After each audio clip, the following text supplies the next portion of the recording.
Pastor Anthony Evelyn of the St. Kitts Brethren Assembly.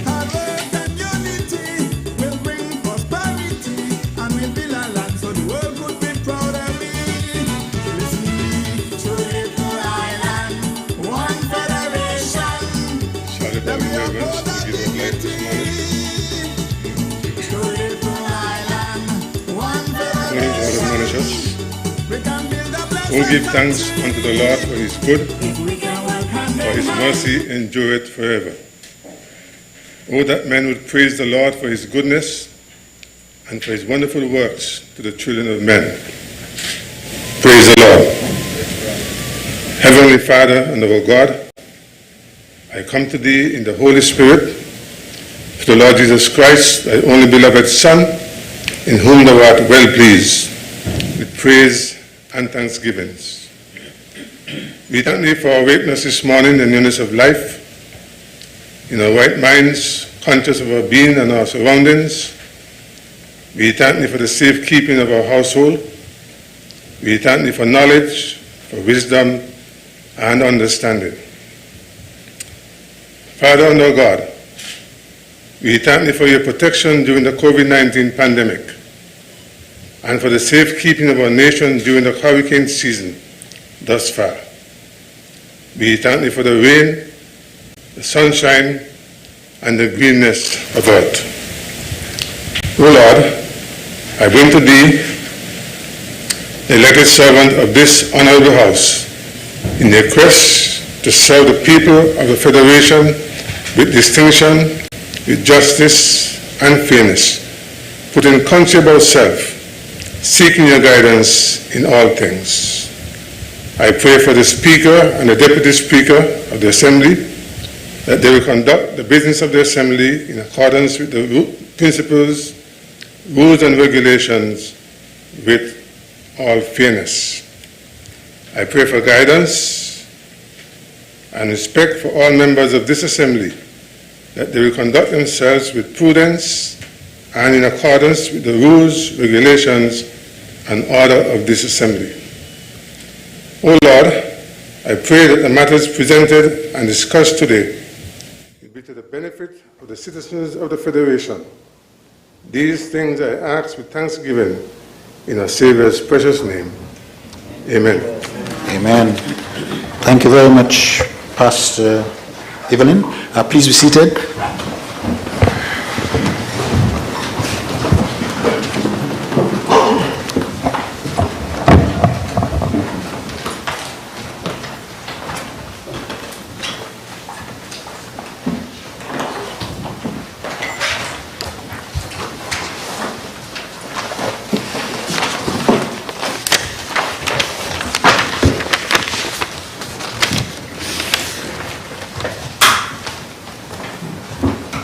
Proceed.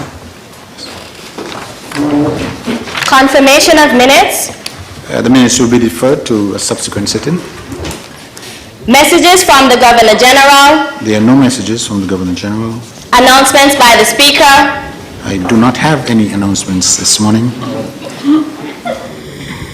Presentations of papers and of reports from committees.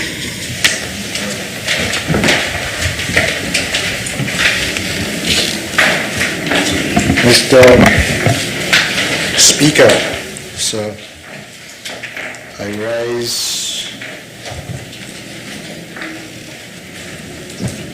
and I draw your attention to the report of the Social Security, the audited financial statements for 2018, which I hope to lay on the table, 2 copies. It is a responsibility given to me under Section 41 of the Social Security Act. In doing so, Mr. Speaker, I would like to point to some highlights of the financial statements, and I do so because, Mr. Speaker, I know that many persons may not necessarily read the financial statements, but the Social Security and its role in our society ought to be known and by everyone, especially those who are making contributions to the Social Security Fund. And so, Mr. Speaker, the first point I will make before laying the financial statement is that as at December 2018, the Social Security Fund total $1.64 billion compared to $1.52 billion in 2017. If you do the math, Mr. Speaker, the difference is $115 million. That $1.64 billion, Mr. Speaker, is made up of $15 million in plant and property, and is reflected at page 33 of the statements, of the financial statements. And so, Mr. Speaker, we can look at page 33 and see what those figures are, but I would not at this particular time, since the figure is only $15 million of a total of $1.6 billion, expound on the plant, equipment, and other property. Just to say, Mr. Speaker, that the Social Security has some buildings and some equipment from where they provide services to our federation, both on St. Kitts and Nevis. That, Mr. Speaker, represents just about 1% of the total fund. The intangible assets, of course, are just about $168,000, and the investment properties, Mr. Speaker, $149,983. Mr. Speaker, I think it is important for me to point out to the general public that it is made up of several items, some 9 or 10 items. There is, for example, Mr. Speaker, an investment in Butler's Nevis of $76,000, an investment in Frankland's St. Kitts, $11.1 million, Fountain Estate St. Kitts, at least at this time in 2018, it will change in 2019 and when the transactions are complete, $640,000. Saddle Hill Nevis, $230,000. Scotch Bonnet in Southeast Peninsula, $1,095,000. Douglas Estate, St. Kitts, $9,512,000. Pelican Resort, St. Kitts, some $25 million. Brighton Estate, another $26 million. Winter Forest Estate in Nevis, $4.7 million. Land on Church Street, $1.9 million. Penny's Estate, $19.3 million. Chapel Street property, $1.9 million. And Beacon Heights, $60 million. Those are the main items that comprise the $163 million that represents investment properties. But the other investments, Mr. Speaker, and they total $1.374 billion. They, of course, comprise most of the deposits that are held in our financial institutions. For example, Mr. Speaker, there's $946 million that are considered fixed deposits in various institutions in the Federation. Then, of course, there's another $9 million in call accounts. Then there are other investments. Of course, some of them were made with government and statutory corporations, another $250,000, $250 million. They bring the total to $1.374 million. Of course, Mr. Speaker, without going into the others, I mentioned the major ones. There's, of course, $84 million in current assets, a total of $1,637,541,059 for the year ending 2018. Mr. Speaker, it is to be noted that the total income for 2018 was $139.4 million. It is decreased from $144 million the previous year. We know, Mr. Speaker, that interest rates had changed and was in decline during that period, which was the major contributor to us having less income than it was in 2017. It represents a 4% decline. Mr. Speaker, how is that income made up? The contribution income, persons paying their Social Security, increased by 1% from $94.7 million to $95.6 million in 2018. The investment income, the culprit to which I just referred, which went from $49 million to $42, reflects, of course, the diminution in interest rates in the year 2018.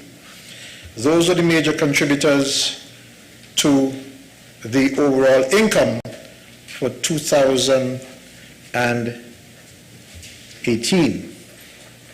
Mr. Speaker, it is important for me to read something on page 42 into the record. Page 42 of these financial statements under the heading St. Kitts and Nevis Government Debt Continued.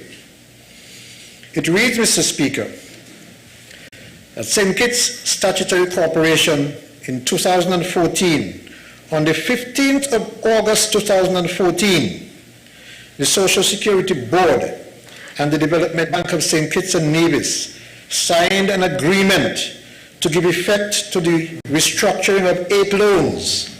The restructured loans including accrued interest total $45.9 million. This is 2014.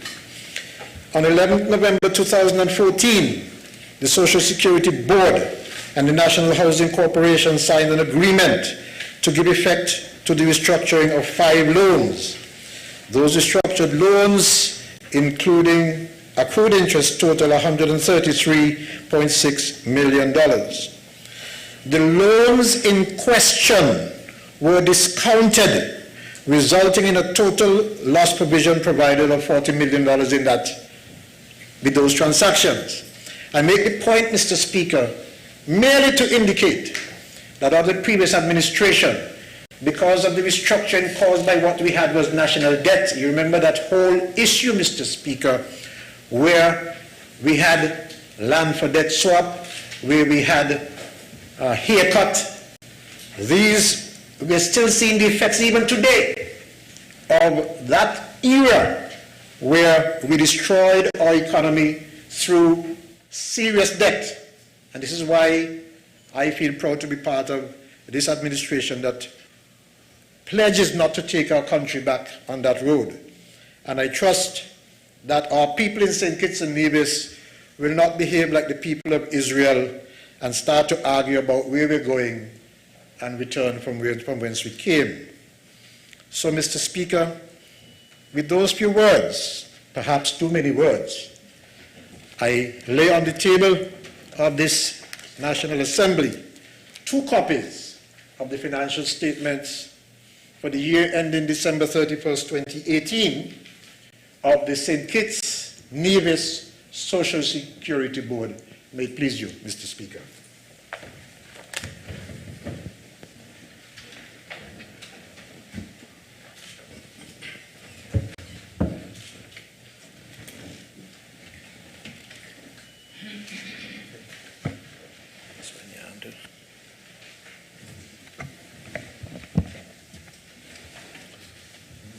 Mr. Speaker, if it pleases you. I should have said thanks to Honourable Member Hamilton, Minister responsible for the Social Security Board, for the laying of that paper on the table. I now recognize the Honourable John Powell, Member for St. Christopher II.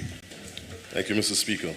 Mr. Speaker, this morning I rise very briefly to present to this Honourable House the Federation of St. Kitts and Nevis's National Sport Policy 2020-2025, which I intend to lay on the table before this House. Mr. Speaker, if I may very briefly refer to the very short executive summary for the benefit of the members. The National Sport Policy 2020-2025 ushers in a new era for sport in St. Kitts and Nevis, providing guidance for the oversight and direction of sport, physical education, physical activity, and recreation over the next 5 years.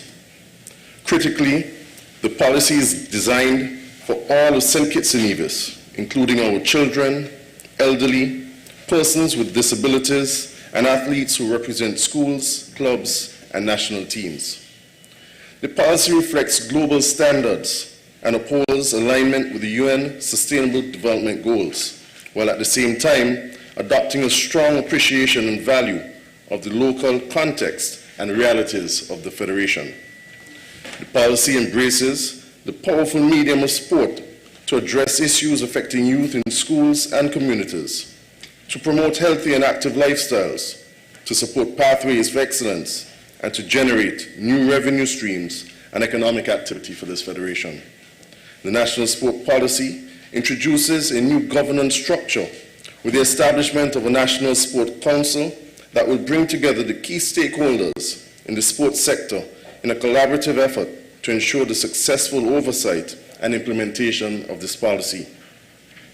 The policy also introduces a new structure and culture for a coherent approach to the development of athletes with the creation of community-based sport development hubs and a high-performance center. Building on the successes of local sport traditions, the policy includes a framework for engaging communities in a return to street sport. The policy commits to providing equal opportunities and invests in the leadership capacity of our youth as peace builders in schools and communities. The National Sport Policy promotes the equitable representation of women in the leadership of sport and the empowerment of women as guardians of sport in the communities. The policy invests in strengthening the capacity of women as health and fitness leaders in communities across the Federation, tapping into their nurturing power to build safer, healthier, and more cohesive communities. Finally, Mr. Speaker, the policy recognizes the role of the corporate sector as drivers of economic activity and provides guidelines for the collaboration of key stakeholders from business, tourism, and sport to strengthen sport tourism products and services that contribute to sustainable revenue streams.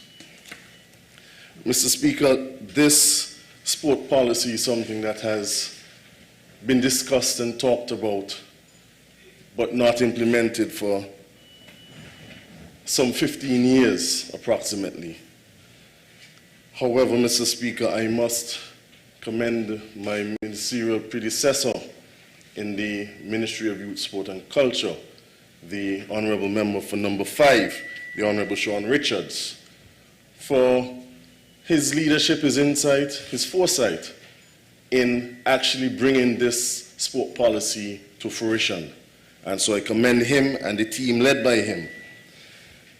This sport policy is a federal effort, and I must acknowledge the member for Nevis 10, the Honourable Eric Evelyn, who serves as the Minister of Sport for the Nevis Island Administration, who endorses this policy, and you can find a message from him to that extent within this policy. The policy document which I am about to lay before this Honorable House includes not just a policy but a strategic plan, as well as the newly added COVID-19 protocols that now form the new norm and had to be included in a policy such as this in light of the global pandemic which we face today. And so, Mr. Speaker, with those very few words, I table this sport policy together with the strategic plan and COVID-19 rules as the overall document entitled the Federation of St. Kitts and Nevis National Sport Policy 2020-2025. May it please you, Mr. Speaker.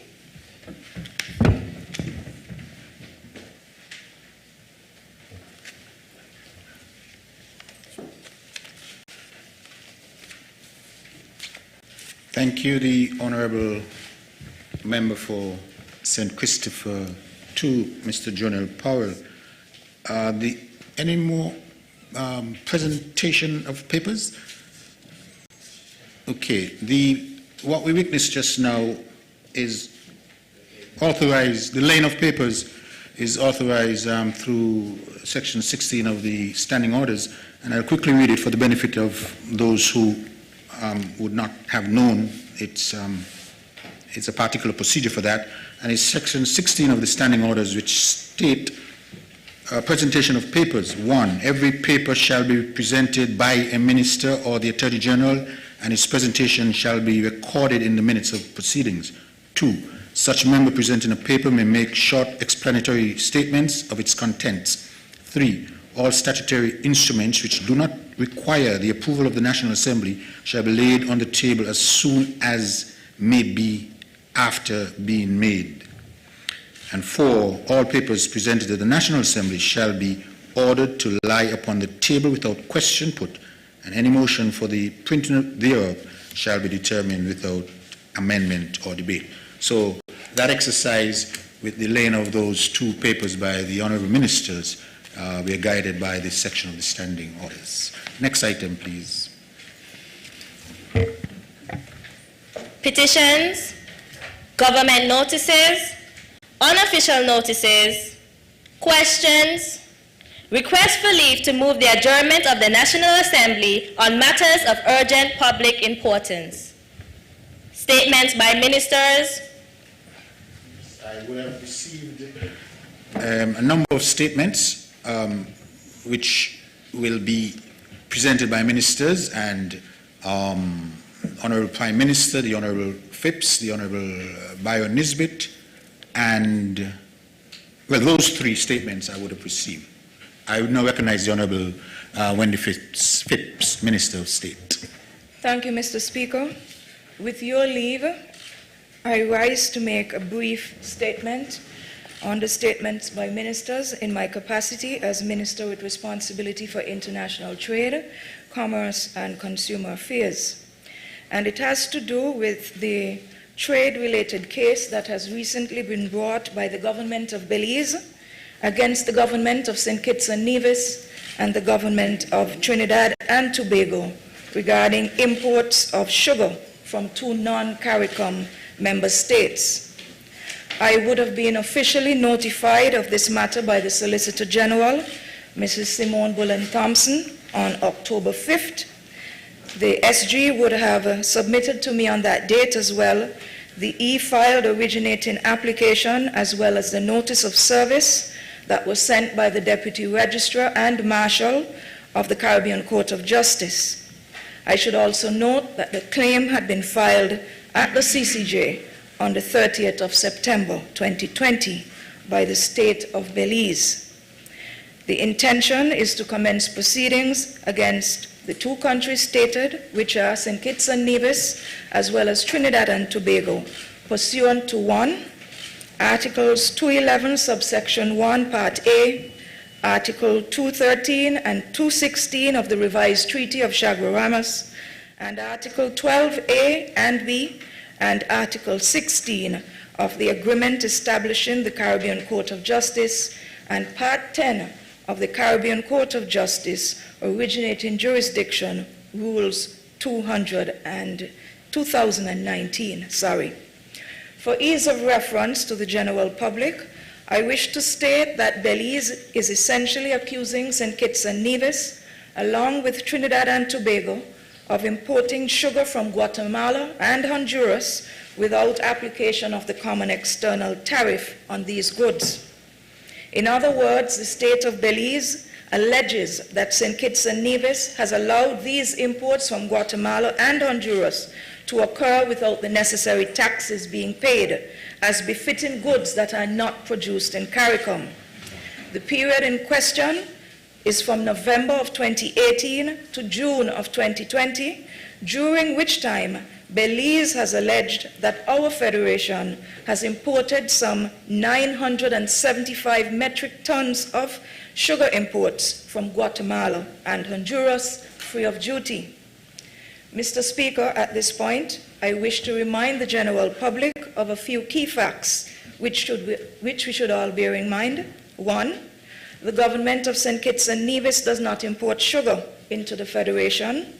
Any importation of sugar by the government would have been brought to an end in 2015 when the supply office was closed.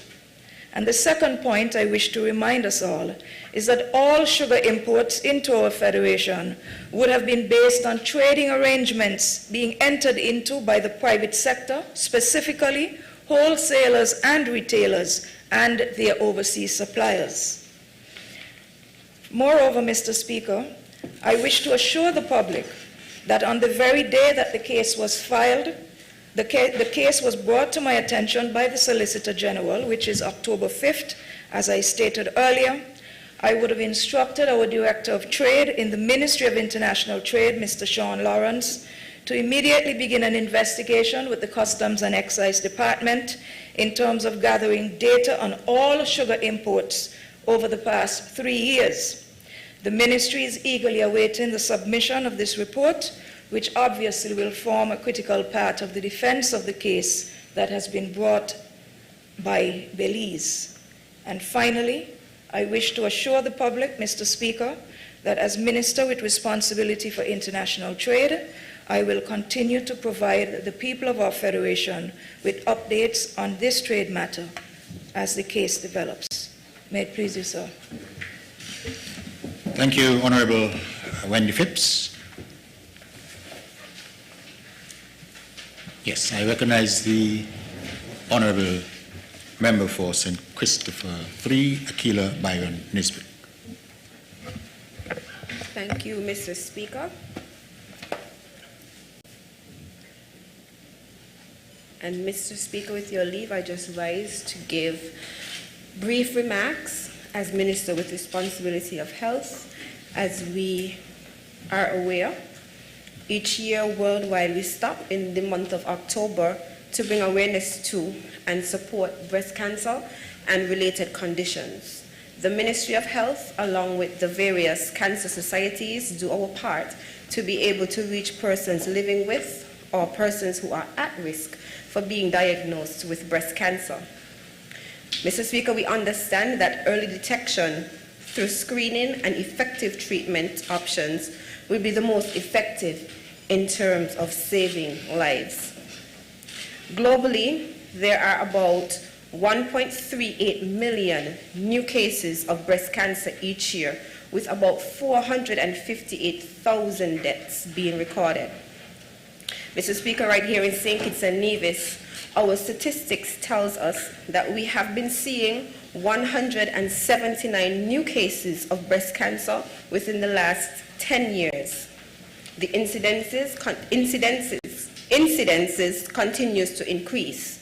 The age group most affected are persons between 50 to 59 years, who make up about 31.4%.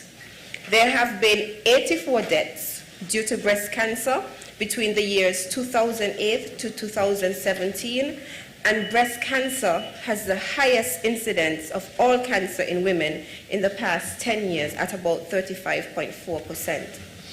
It should also be noted that 41 cases, that is 26.4% of the total cases registered in the oncology unit at the Joseph N. France Hospital have been due to breast cancer. And we have recorded 12.4% of the total death by neoplasms, which were due to breast cancer between the years 2008 to 2017. Unfortunately, Mr. Speaker, the science is limited when it comes to speaking to the cause of breast cancer. And so that is why we continue to push constantly for early detection.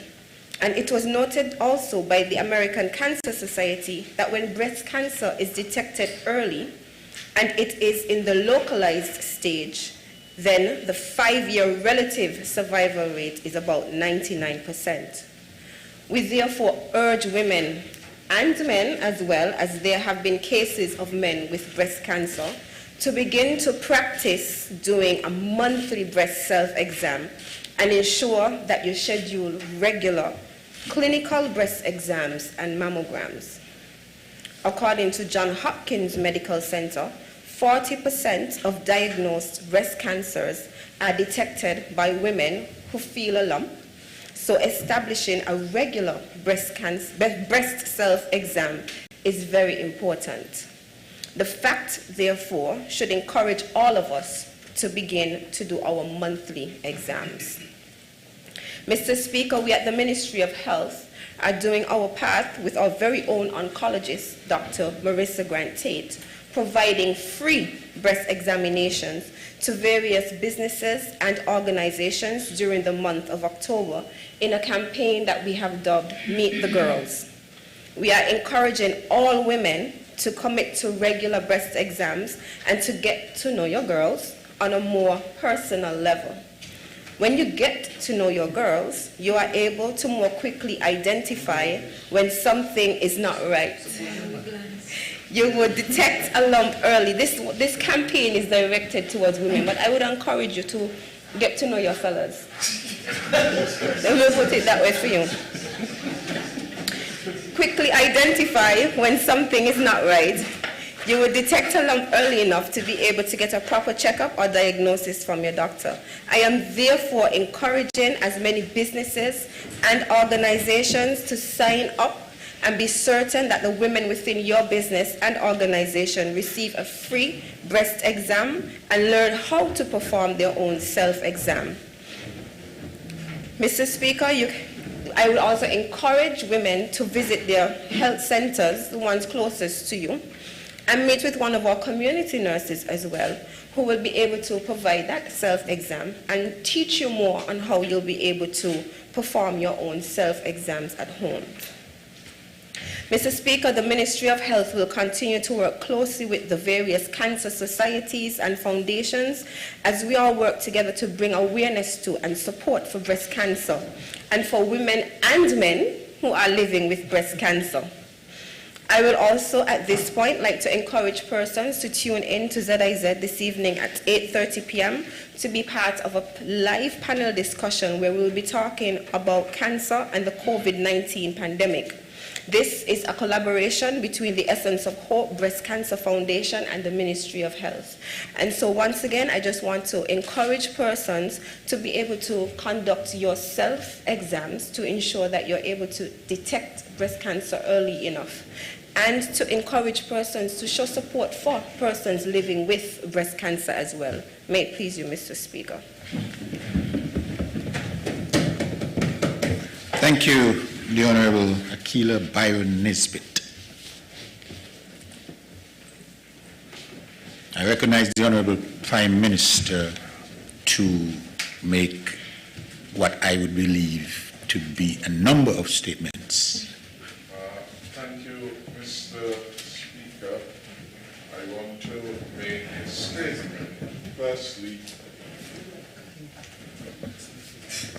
make a statement. Firstly, on the matter of public safety and security in the country. And in this regard, Mr. Speaker, I rise to provide a brief overview of the crime statistics for St. Kitts and Nevis. I want from the onset to commend the people of St. Kitts and Nevis and our security forces in particular for the appreciably high level of peace and tranquility that pervade our beautiful country of St. Kitts and Nevis. For the period January to October 13, 2020, the total reported crimes in the Federation stands at 781, which represents a significant decline of 27% when compared to the corresponding data for 2019.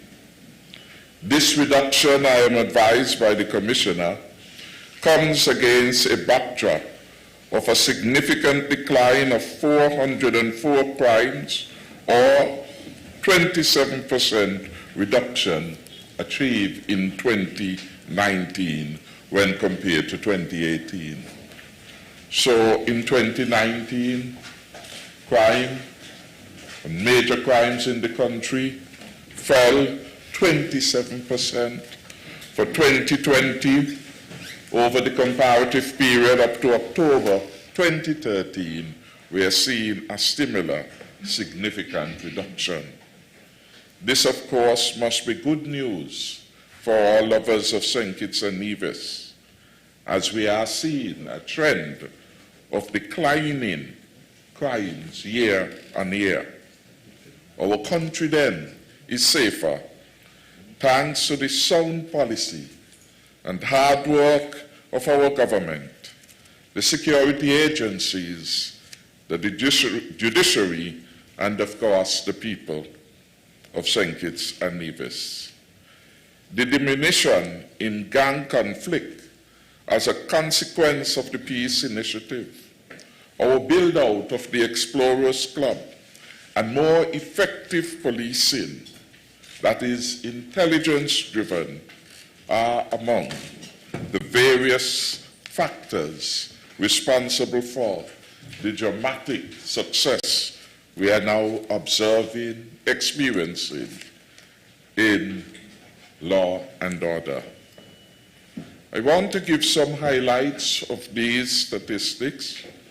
To date, the number of homicides stands at 7 for the year so far. This figure represents a 42% reduction when compared with the data for the same period last year. There was 11 homicides, or a 48% reduction in 2019 when compared to 2018. So we have, again, a consistent pattern over the last 3 years of less major crimes being observed in our country. Shooting with intent recorded only 1 incident so far for the year. There were 4 reported cases in 2018 and 2019, and this translates to a 75% reduction in that category for 2020. As it relates to the offense of attempted homicides, there were 3 reports for 2020 up to the period under consideration, that is the 13th of October. This figure represents a reduction of 80% when compared with the same period last year. In 2019, there was a 35% decline in this offense when compared to 2018. Again, with respect to public safety and security, the country is moving in the right direction, safer and stronger. Serious wounding also recorded a decline in 2020 in comparison to 2019. This decline in 2020 has been put at 13%. The offense of robbery recorded a significant decline of 53% this year when compared to last year. There was a decline of 27% in 2019 when compared with 2018. Again, a consistent pattern of reduction in these major crimes.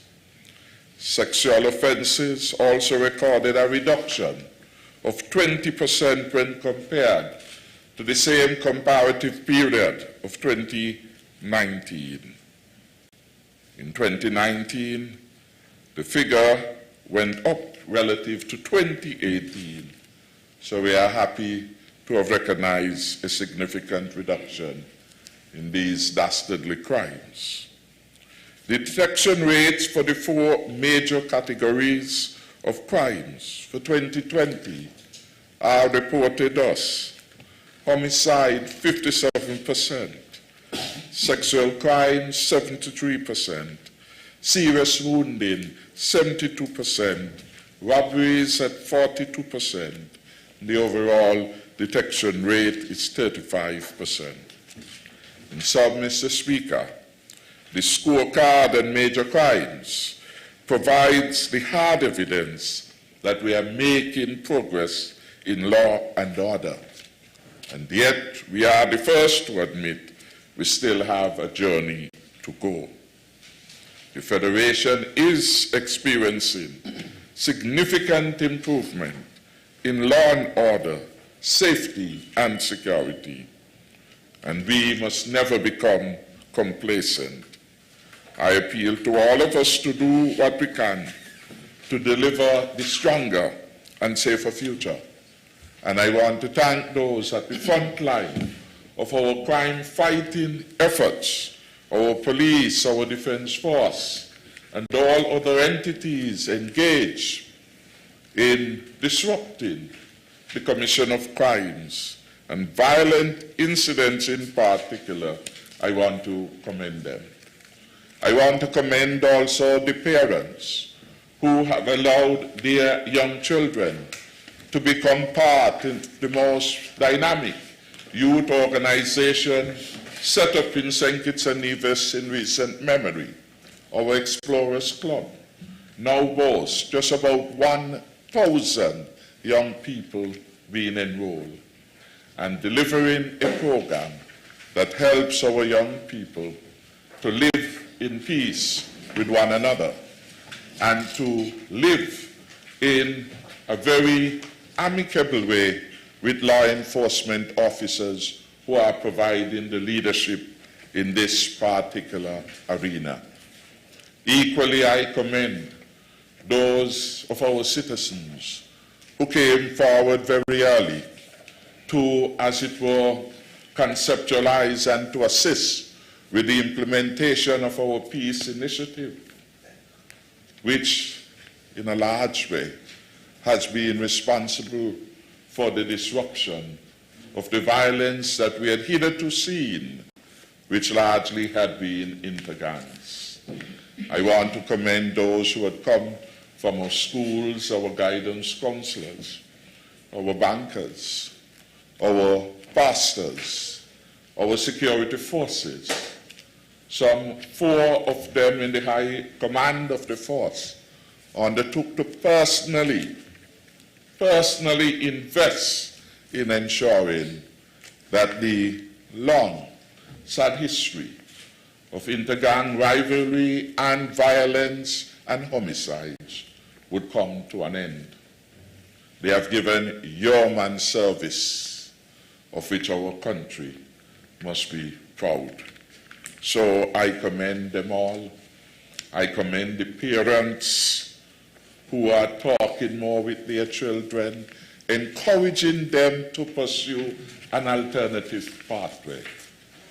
I recall the parent from East Bastia who came to me one Juve morning and said, whatever you all are doing with this peace thing, just keep it going. Just keep it going. Because she had lost a son to gang violence. She didn't know whether she will ever get over it. What she did know was that the senseless destruction of the lives of our most productive citizens had to come to an end by any means necessary. And so I want to commend all those who had faith in the program. It is still evolving. We are still learning more about it. We are, in fact, becoming a model of a best practice. Our High Command has been to Barbados, have participated in seminars organized by the British government as part of a regional effort to show alternative ways of dealing with the challenge of crime, and violent crime in particular, in our Caribbean region. This is a matter that is a serious one for all of us in the region. Indeed, it is true to say that the Caribbean is one of the most violent regions in the world. And in fact, this matter had become so significant as part of the discussion. One of our own Ambassador Dr. Eastman Williams, had begun to do significant studies in the concept of crime as a health matter, and is well now recognized for his work in this particular arena. And so we want to continue as a country to lead the rest of the world, to lead the region in terms of ideas and in terms of how we solve problems.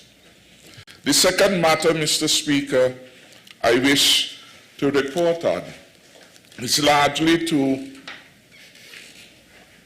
give an update on our preparations as we look forward to the imminent opening, or should I say full opening, of our borders to regional and international arrivals and departures at our principal ports.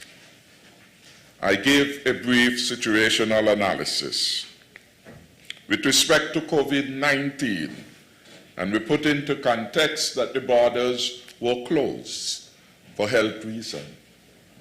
Health reason was the primary factor that led to the closure of the borders. We have on record 19 cases. 19 of them are all fully recovered, thank God. And we are even more grateful that so far we have had no deaths. This situation compares very well with our region and our hemisphere. Among all sovereign states, we have the lowest number of confirmed cases. Among 24 member states of CAFA, our region has recorded 45,140 cases, of which just over 35,000 have recovered.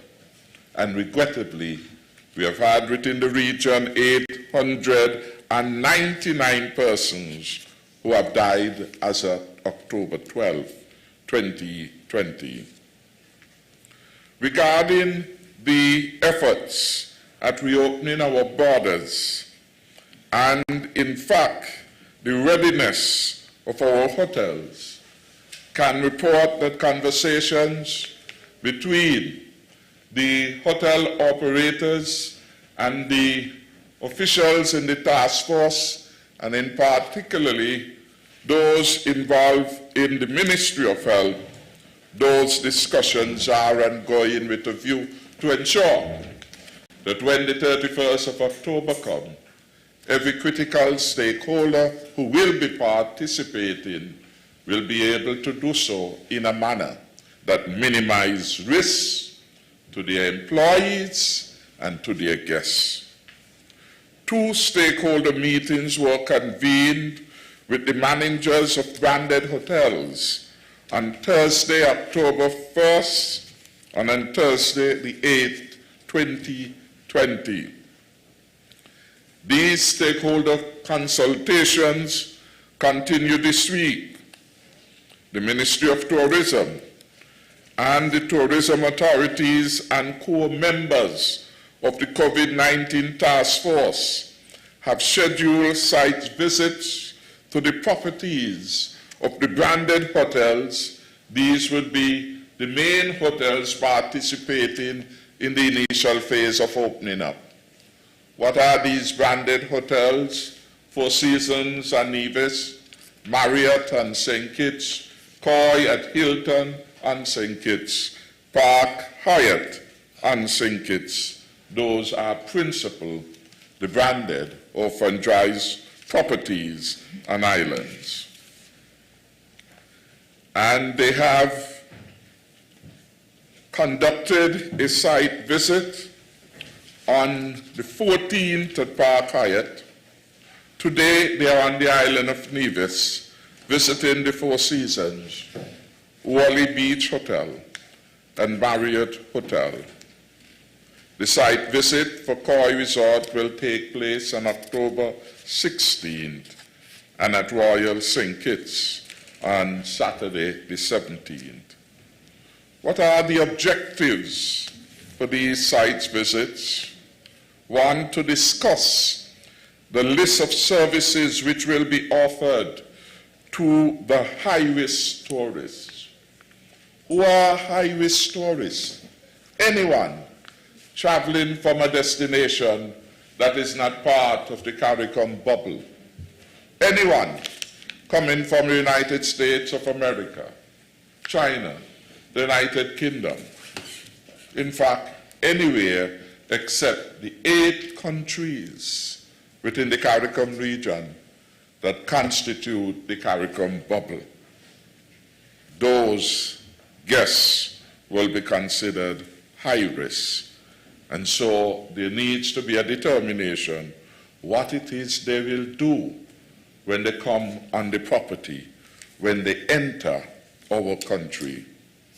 They will also review the protocols that will guide the hotel operations, discuss security protocols. And there have been talk about security. Security is important to ensure that those who ought to be confined or restricted in their movement observe that particular protocol.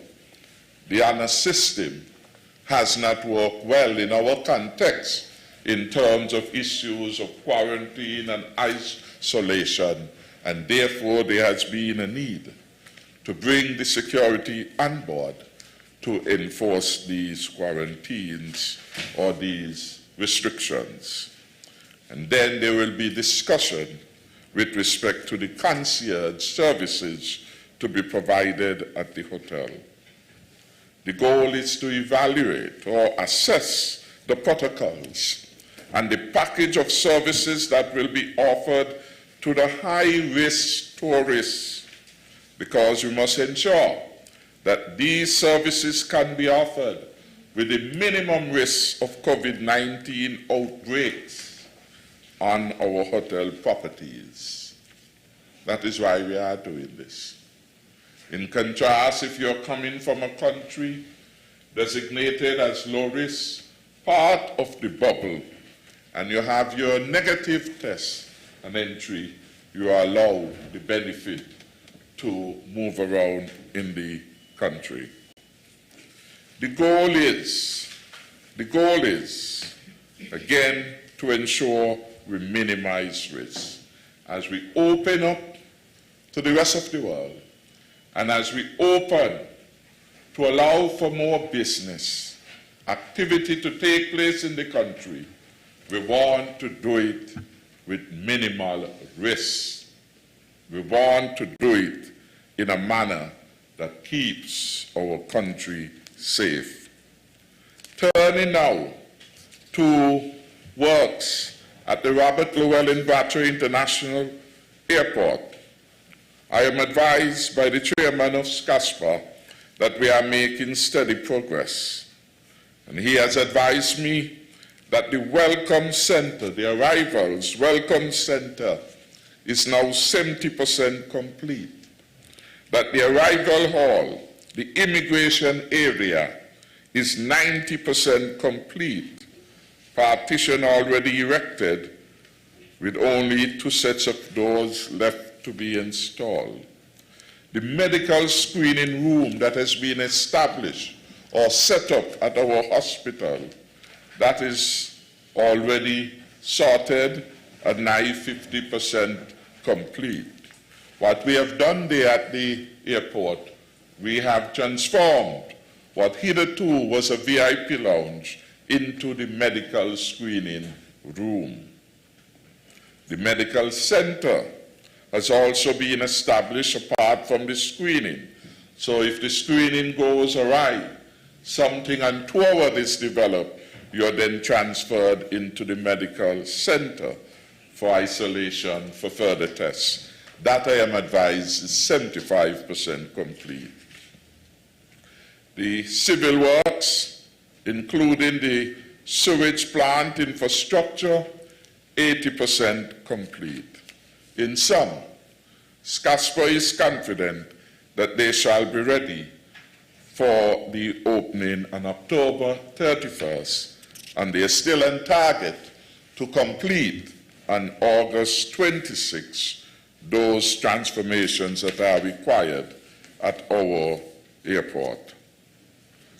As part of our preparation, we have taken steps to ensure that we become part of regional and international initiatives that could bring additional resources to help us defeat COVID-19.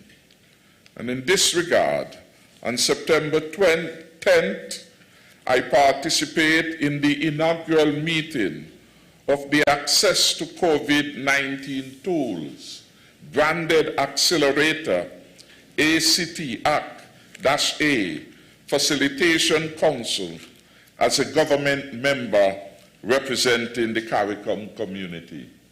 This is an international organization being led by agencies of the UN system, and in particular the World Health Organization, with support from the European Union to ensure global access to the basic tools required to fight COVID-19.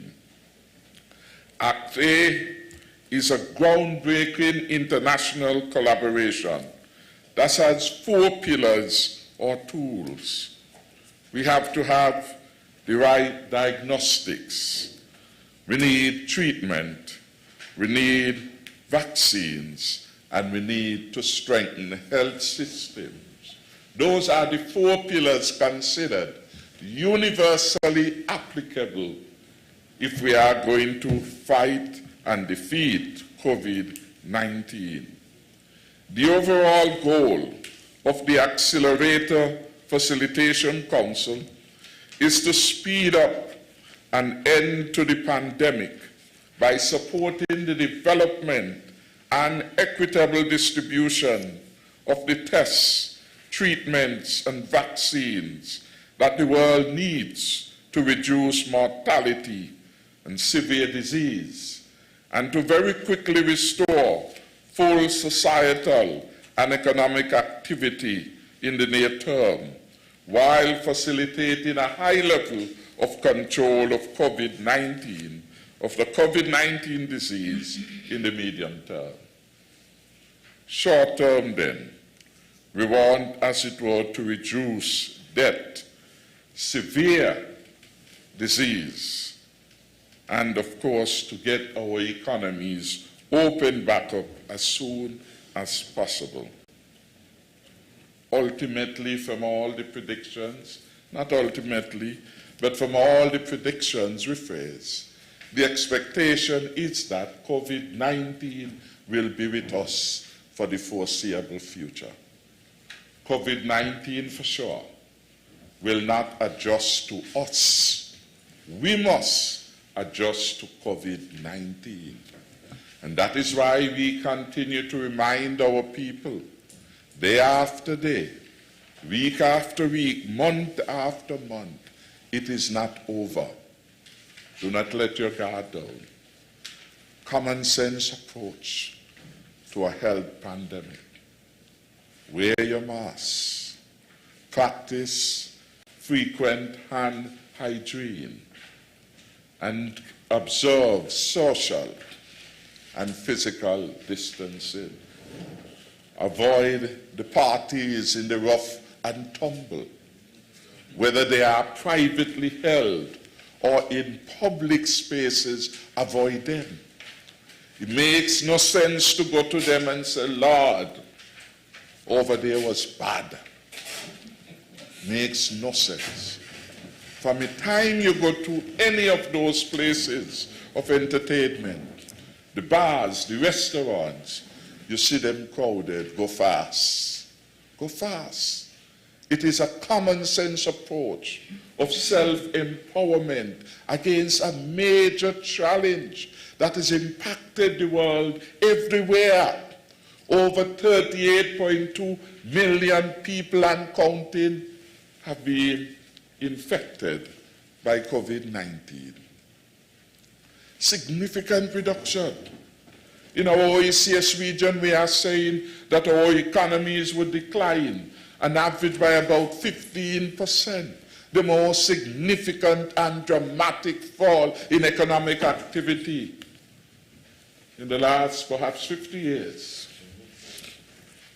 In this context, then, COVID-19 is not just a health challenge, it has morphed into one of the most severe economic challenges the world has ever experienced. COVID-19 resulted in some 30 million people being put out of work in the United States of America. St. Kitts and Nevis, we had over 5,000 persons being displaced in manufacturing and tourism in particular. Luckily for us, we have been able to move. We have about 90% of all those persons who are involved in manufacturing back out to work. And every other sector, save for the hotel sector, is now opened up. Whether it is agriculture and fisheries, retail, wholesale, construction, we have been able to move very safely with respect to this. Another major development as it relates to the COVID-19 tools, the necessaries, is in fact what has been described as the COVAX facility. This is the COVID-19 Vaccines Global Access Facility, which provides an opportunity for member states like St. Kitts and Nevis to benefit from a portfolio of vaccine candidates using a range of technology platforms produced by manufacturers across the world. It provides member states with early access to safe and efficacious vaccine. Efficacious means effective in another way, that it produces results, because you will have many types of vaccines on the market. The question is, are they safe and do they deliver? When they are determined to have delivered, we say we have efficacious outcomes from the application. And so that is what this COVAX facility is intended to do. How do we ensure that all over the world, not just in America or United Kingdom or France or Italy, that are at the forefront of the experiments now to bring the vaccine, how do we ensure that the rest of us are able to participate and to have access with this? As part of our commitment to do the very best that we can for the people of St. Kitts and Nevis, I can report that the St. Kitts and Nevis government has signed on to the Global Alliance for Vaccine and Immunizations so that we can have access very early to vaccines. I am advised by the Ministry of Health that we submitted our signed commitment with Gavi, that's the Global Alliance for Vaccine and Immunizations, on the 18th of September 2020, and confirm our participation in that facility. Participating comes with a cost, no matter how small you are. And in our context, we had to pay upfront, and the vaccine is not yet available. US $223,660. So that is close to 600,000 EC dollars. They said that is what we have to pay if we want to be able to access the vaccines when they become available.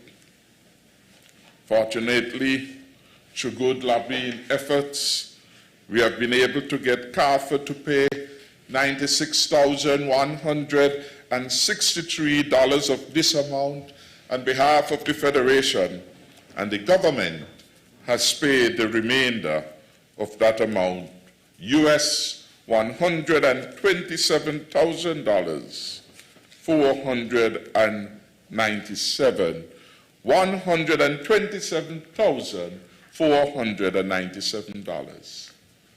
So your government, thinking ahead, understanding the landscape, has invested just under $600,000 to participate in a global facility to make the vaccine available to the people of St. Kitts and Nevis.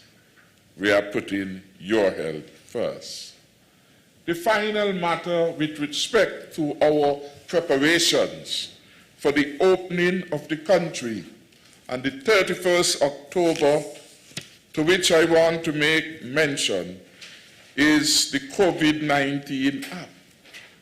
Remember, recall that we have said that the science is saying you need to have 4 critical tools: vaccines, therapeutics, diagnostics, and you have to strengthen the health system. I suspect this one, AG and Minister of Health, will fall under the strengthening of the health system. The COVID-19 app, which we are providing for, and which I'm advised will become part of legislation, is a smartphone-based app that facilitates the case management of individuals affected by COVID-19. This case management app facilitates the identification and documentation of individuals who contract COVID-19 along with their known contacts.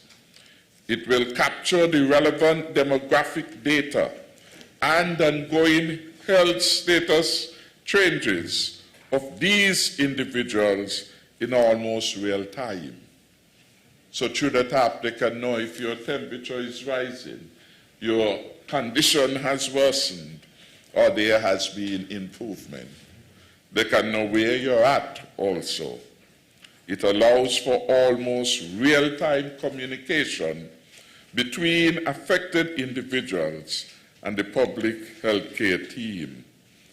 The geolocation-based function of the app, when activated voluntarily in jurisdictions where it is legally permitted or mandated, enables the public health team to facilitate the quarantine of affected individuals and their contacts at home or in any designated facility.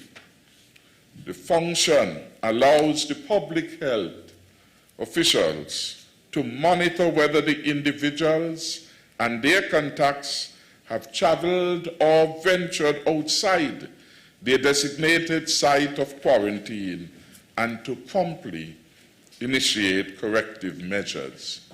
This is critical because the sooner we know that people are not complying, and the sooner we can respond to correct that, less persons we are able to contain the spread, less persons become affected and infected by the COVID-19 disease. During the duration of the quarantine, the app enables each patient to communicate with the public health center team daily and to notify the public health center team during any perceived emergency. The mobile app allows the team to send out messages to the general public.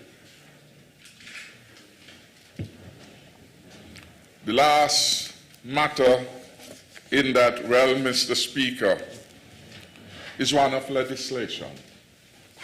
How are we going to ensure that we have all of the tools, not just those scientifically determined, such as the vaccine, the diagnostics, the therapeutics, the strengthening of the health system, to ensure we keep every citizen and resident here in St. Kitts and Nevis safe? We need legislation. And in this regard, and the other paper today is the most important piece of legislation, the COVID-19 Prevention and Control Bill 2020, which is intended to provide a broad legal framework for us to keep the people of St. Kitts and Nevis safe, or to take action that will ensure their safety. Mr. Speaker, over the past 6+ months, we had relied on the powers granted to us under the state of emergency, regulations and laws to keep the country safe. They had empowered us to be able to lock down the country as required, instantaneously. It is a tool used in every country in the Caribbean. Trinidad under lockdown, the BVI, Grenada, everywhere. That was the tool that had been used to protect persons from others and from themselves.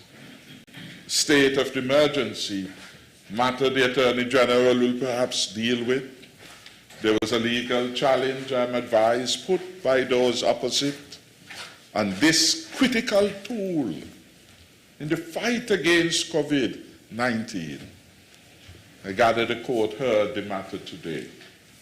And I'm sure the Attorney General would be in a position by then to update us on the court verdict with respect to that matter.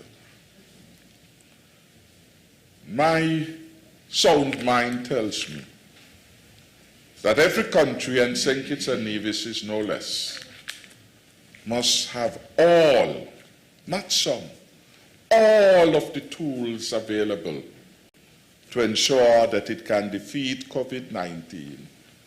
It can prevent a spread of the virus, and no country worthy of existence would deny itself of any tool.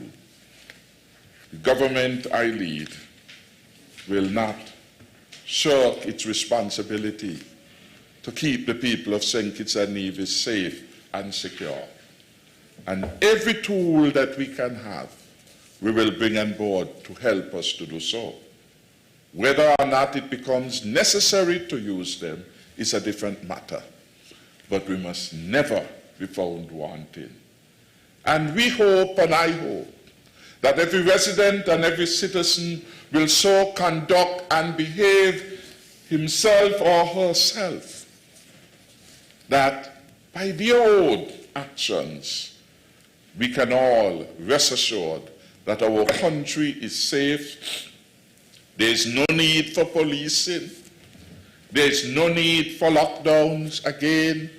There will be no need to impose state of emergency. But that is idealism. Only one person it takes to do the wrong thing.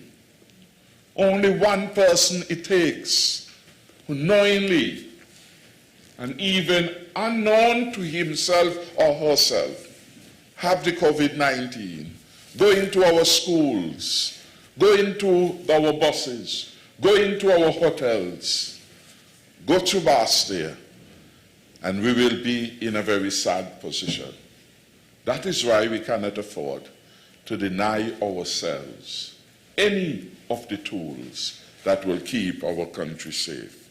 So I want to, on this note, however, thank all our citizens and residents who, over time, have come to understand and appreciate the importance of following the rules.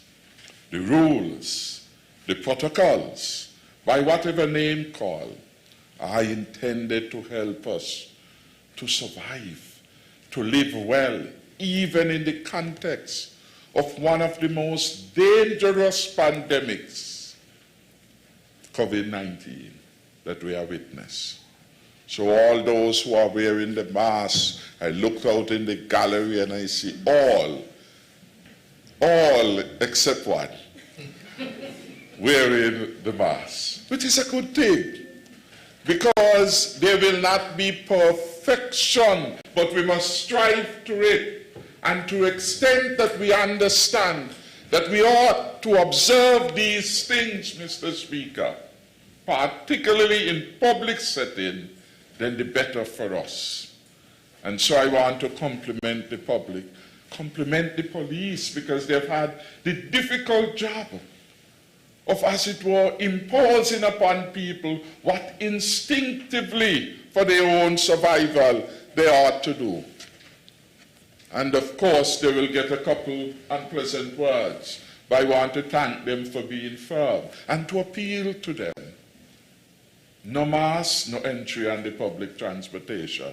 No mask, no entry in your shop, etc., etc. We have to begin to practice it. And we are not advocating wear the mask until you're dead. No. There are going to be instances where for your own relief, you have to remove it. Happens to the best of us and all of us, because the aim is to prevent you from eventually dying from it. So in the remedies you are taking, they can't expedite your own death. So if you're feeling suffocated, you take it off for a little while. You're walking alone or with family members in the open setting, it is okay. You're going into a shop, you put it on. You're going to the bus, you put it on. Where else do you go, Attorney General? Anywhere else? You're going to church, you should wear it. You're coming to the parliament, you should wear it.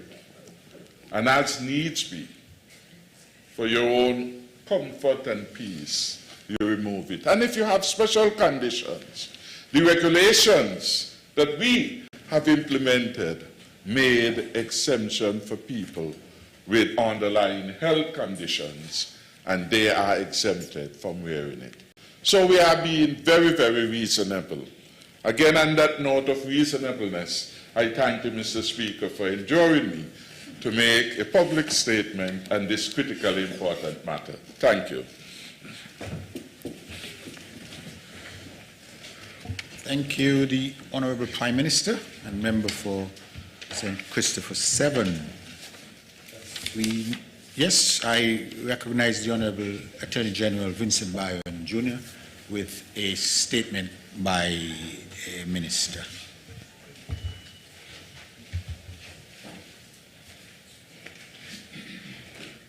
Mr. Speaker, I rise to make a brief statement in relation to a matter that came before the court this morning that impacts on all of us in St. Kitts and Nevis. I think it was referenced in the statement made by the Honourable Prime Minister, member for number 7, in his statement just a short while ago.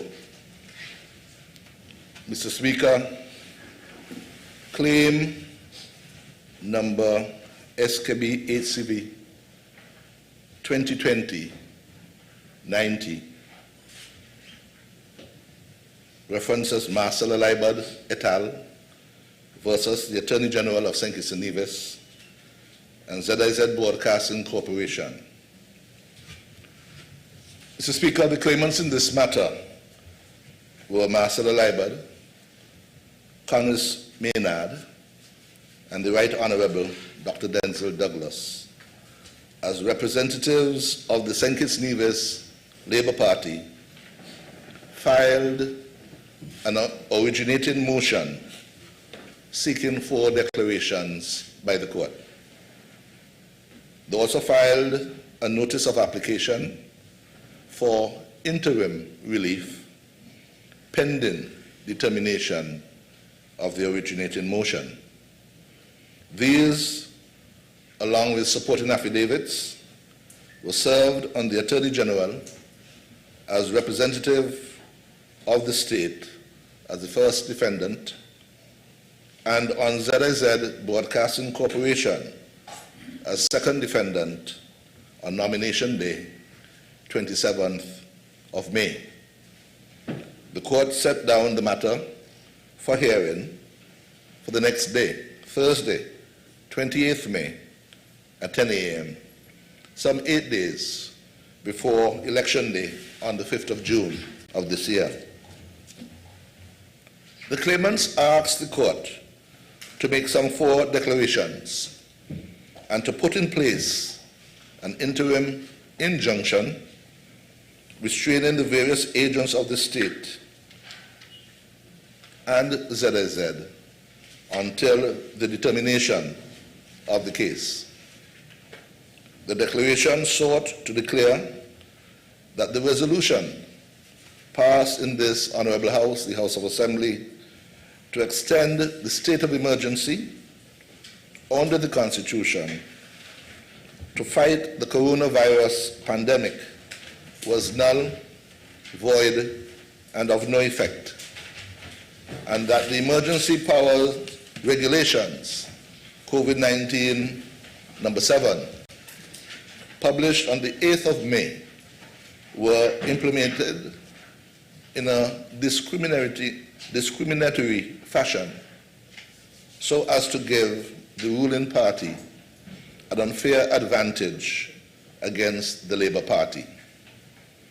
The claimants also sought a declaration that the Labour Party should have access and equal time and coverage similar to that given to the ruling party, Team Unity, on the state-owned radio and television.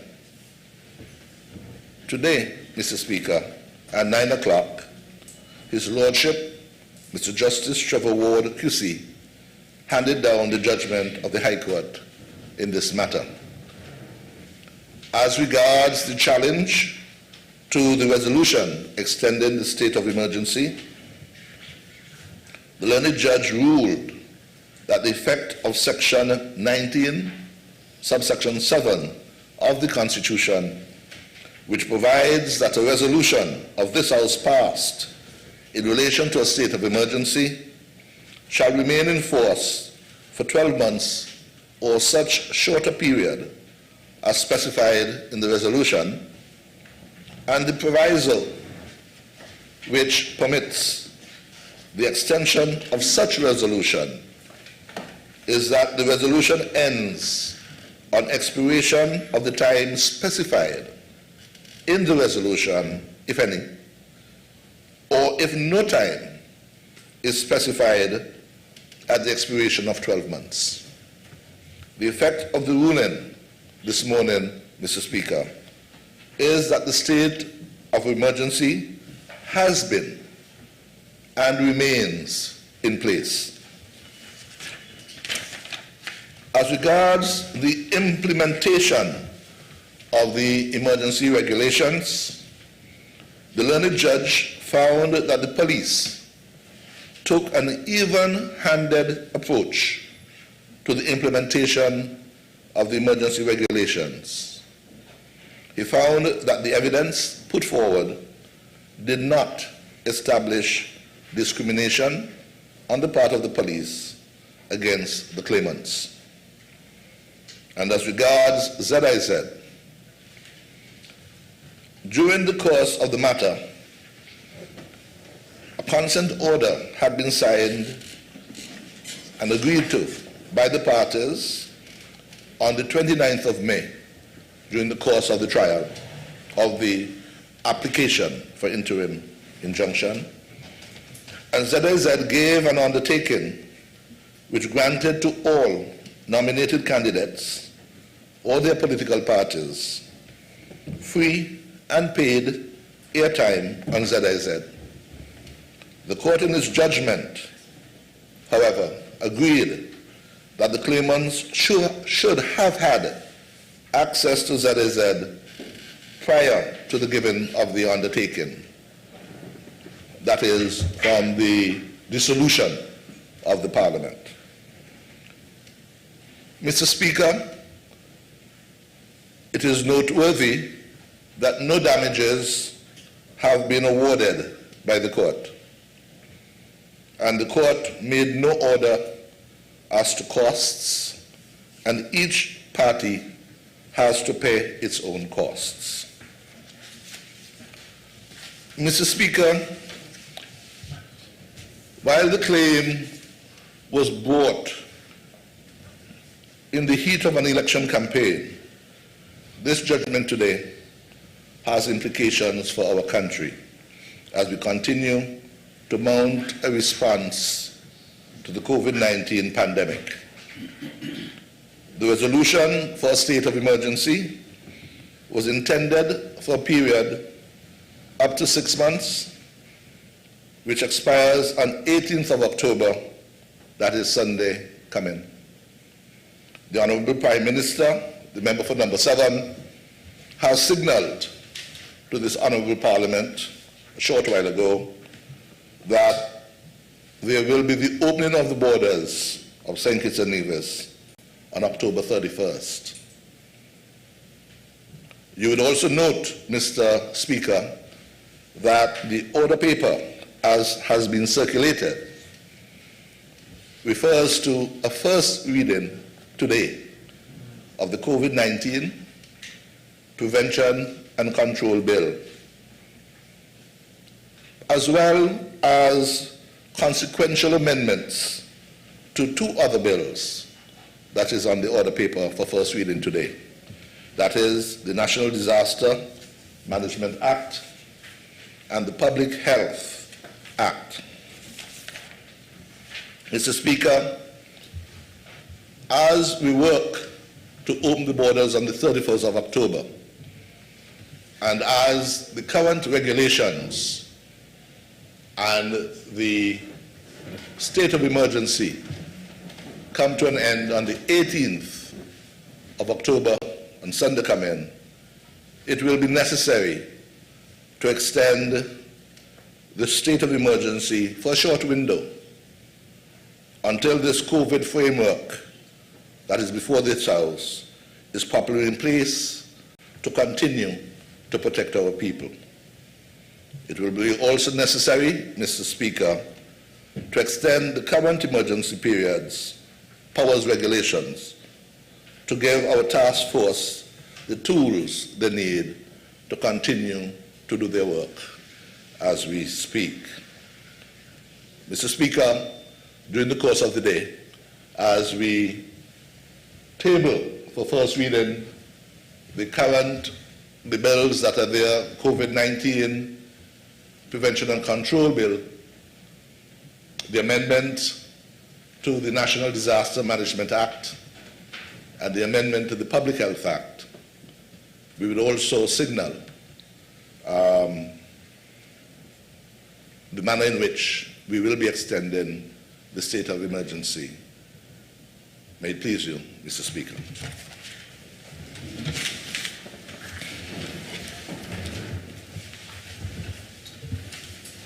Thank you very much, Honourable Attorney General, and again thanks to all members who would have spoken on the statements by ministers. Next item, please. Personal explanations. Motions relating to the business of the National Assembly and moved by a minister. Introduction of bills and first reading. Before we have the bills being introduced, I just thought it important for me to indicate that a number of these bills which are going to have their first readings, there are 4 of them, require the fiat from His Excellency, which has been submitted. And just for the record, I would read the content of the fiat. It's written to the Honorable Minister of Finance in pursuant of Section 43 of St. Christopher Nevis Constitution Order, and acting in accordance with the advice of the Cabinet, I recommend for introduction into the National Assembly the following: COVID-19 Prevention and Control Bill 2020, Public Health Amendment Bill 2020, National Conservation and Environmental Management Bill 2020, National Disaster Management Amendment Bill 2020, dated 14th October 2020, signed by His Excellency the Governor General, Sir Tapley Seaton. This would have been forwarded to me on the signature of the Honorable Prime Minister, which states, Honorable Speaker, I signify that His Excellency the Governor General, acting in accordance with the advice of the Cabinet and in pursuance of the relevant provisions of the Constitution, recommends the introduction of these 4 bills. It's my understanding that any bill that would seek to cause expenditure on the consolidated fund or inflows into the consolidated fund must have this particular procedure in place, that is, receiving the blessings of His Excellency the Governor General. And so we are at that point in our proceedings today. Bills first reading, please.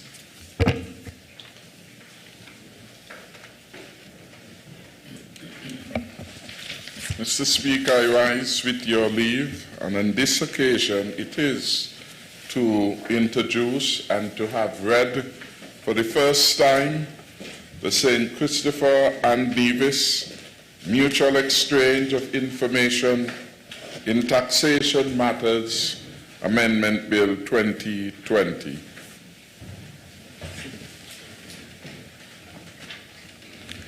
Mr. Speaker, I stand to second the motion. The question is that bill entitled St. Christopher and Nevis Mutual Exchange of Information in Taxation Matters Amendment Bill 2020 be read the first time. Those in favor? Aye. Those against? The ayes have it. A bill to amend the St. Christopher and Nevis Mutual Exchange of Information on Taxation Matters Act, Cap 20.60, otherwise known as the St. Christopher and Nevis Mutual Exchange of Information on Taxation Matters Amendment Bill 2020. The bill has been read a first time. Mr. Speaker, I rise to introduce and to have read for the first time the Constitution of St. Christopher and Nevis Amendment Bill 2020.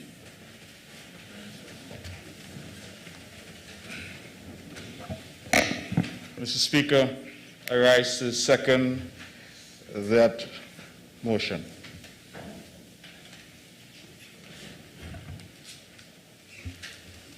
The question is that the bill entitled the Constitution of St. Christopher and Nevis Amendment Bill 2020 be read a first time. Those in favor?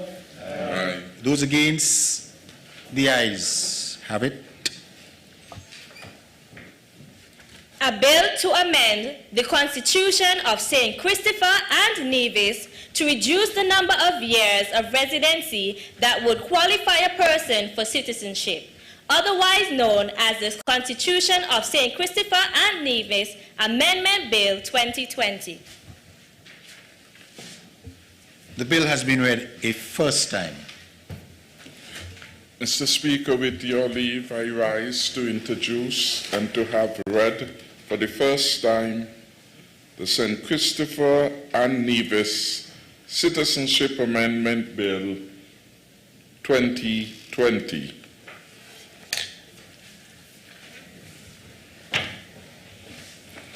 Mr. Speaker, I rise to second the motion.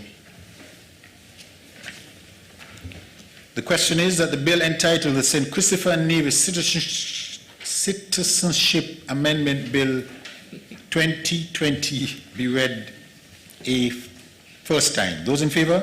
Aye. Those against? The ayes have it.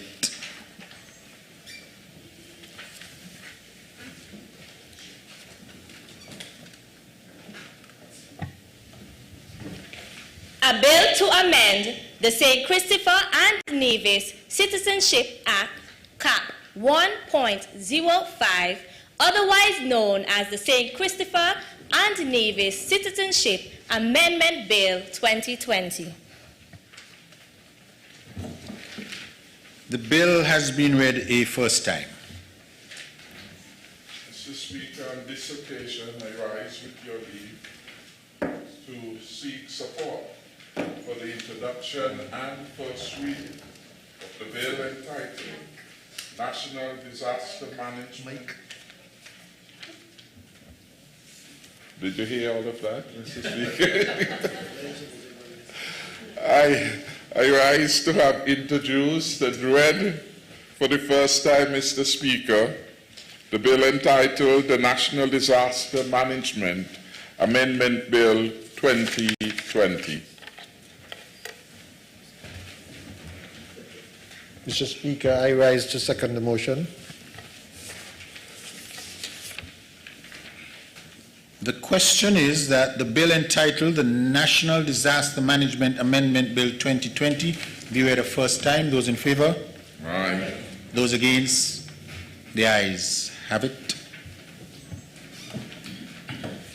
A bill to amend the National Disaster Management Amendment Bill 2020, otherwise known as the National Disaster Management Amendment Bill 2020. The bill has been read a first time. Mr. Speaker, with your leave, I rise to introduce and have read a first time Public Health Amendment Bill 2020. Mr. Speaker, I rise to second the motion.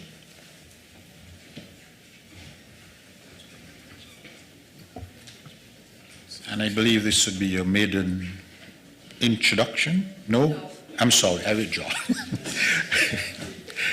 The question is that the bill entitled the introduction of a bill. Isn't it I again withdraw, I'm sorry.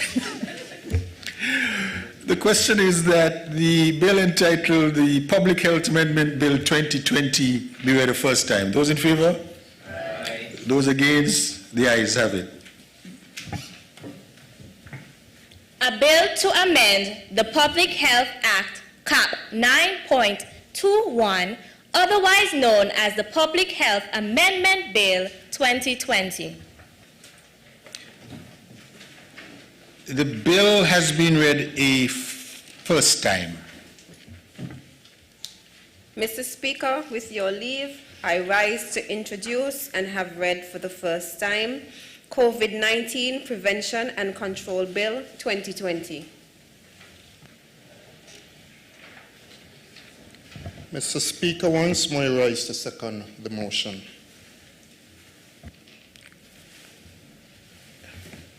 The question is that the COVID-19 Prevention and Control Bill 2020 be read the first time. Those in favor? Aye. Those against? The ayes have it. A bill to provide for public health and other interventions to prevent, control, and suppress the transmission of the COVID-19 virus and for related matters, otherwise known as the COVID-19 Prevention and Control Bill 2020.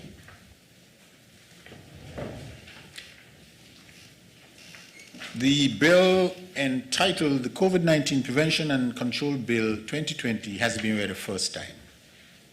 And I believe, Honorable Evelyn, this would be your maiden bill or the maiden introduction of the bill in the House. I guess congratulations are in order. Thank you very much, Mr. Speaker. Mr. Speaker, proceed. I rise to seek your leave to introduce and have read a first time the National Conservation and Environmental Management Bill 2020. Mr. Speaker, I rise to second the motion.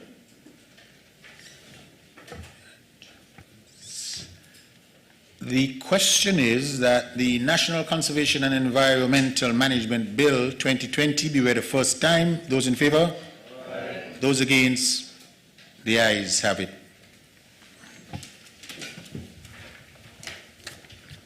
A bill to provide for the administration and allocation of administrative responsibilities for environment management, conservation and sustainable use, and the development of biological diversity, natural resources, and the natural and cultural heritage of St. Kitts and Nevis, the designation and management of terrestrial marine protected areas, population prevention and control, the incorporation, pollution prevention and control, the incorporation of international obligations with respect to environmental matters into national law and for related or incidental matters, otherwise known as the National Conservation and Environmental Management Bill 2020. The bill entitled the National Conservation and Environmental Management Bill 2020 has been read a first time.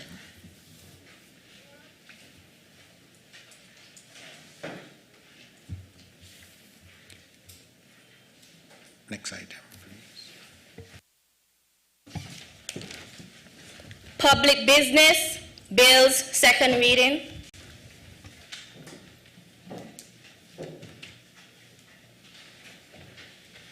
Mr. Speaker, with your leave, I rise to have the second reading of the bill shortly entitled the National Assembly Elections Amendment Bill 2020. Mr. Speaker, this bill is a short one. Indeed, it's just 2 pages with 5 clauses, making up the sum total of the bill. And yet it is a very significant one which will introduce some elements of electoral reform. Electoral reform, Mr. Speaker, has been the subject of discussions over a very long time. And the matter has been the subjects of heated debates after every election as objective persons analyze deficiencies in the processes, the procedures, and our electoral laws, which they think should be improved and deficiencies corrected. The Commonwealth Election Observation Mission and the CARICOM Election Observation Mission have in the past made recommendations on electoral reform. Indeed, the fiasco and challenge created by the improper conduct of a former supervisor of elections in suspending the reporting of election returns prompted again calls for electoral reform. The length of time it takes to arrive at final results has been a matter that has sparked public conversations regarding electoral reform. those matters are matters which over time this Parliament will return to as we seek to achieve a better fit for the delivery of our democracy and indeed general elections at a critical element of the representative democracy. The critical to the matter of electoral reform has been discussions around who can vote and the criteria for determining one's qualification for voting. Today, we start to address that process of the electoral reform, or that aspect of it. The bill before us seeks to amend the National Assembly Elections Act, Chapter 2.01, as to establish new qualifications for voting by a Commonwealth citizen not being a citizen of St. Christopher and Nevis of 18 years and upward. We go to Clause 4, Mr. Speaker, of the bill, from whence the substance of the amendments are made with respect to voting qualification. Clause 4 of the bill amends the Principal Act at Section 37 in the following ways enumerated in the bill at Clause 4 and following. 1. It establishes two categories of Commonwealth citizens: those persons from a Commonwealth Caribbean country and those not from a Commonwealth Caribbean country.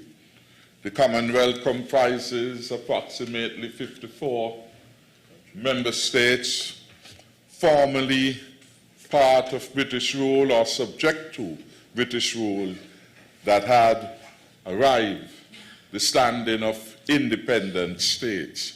And it is a diverse group of countries outlined in Chapter 2.01 in the schedule.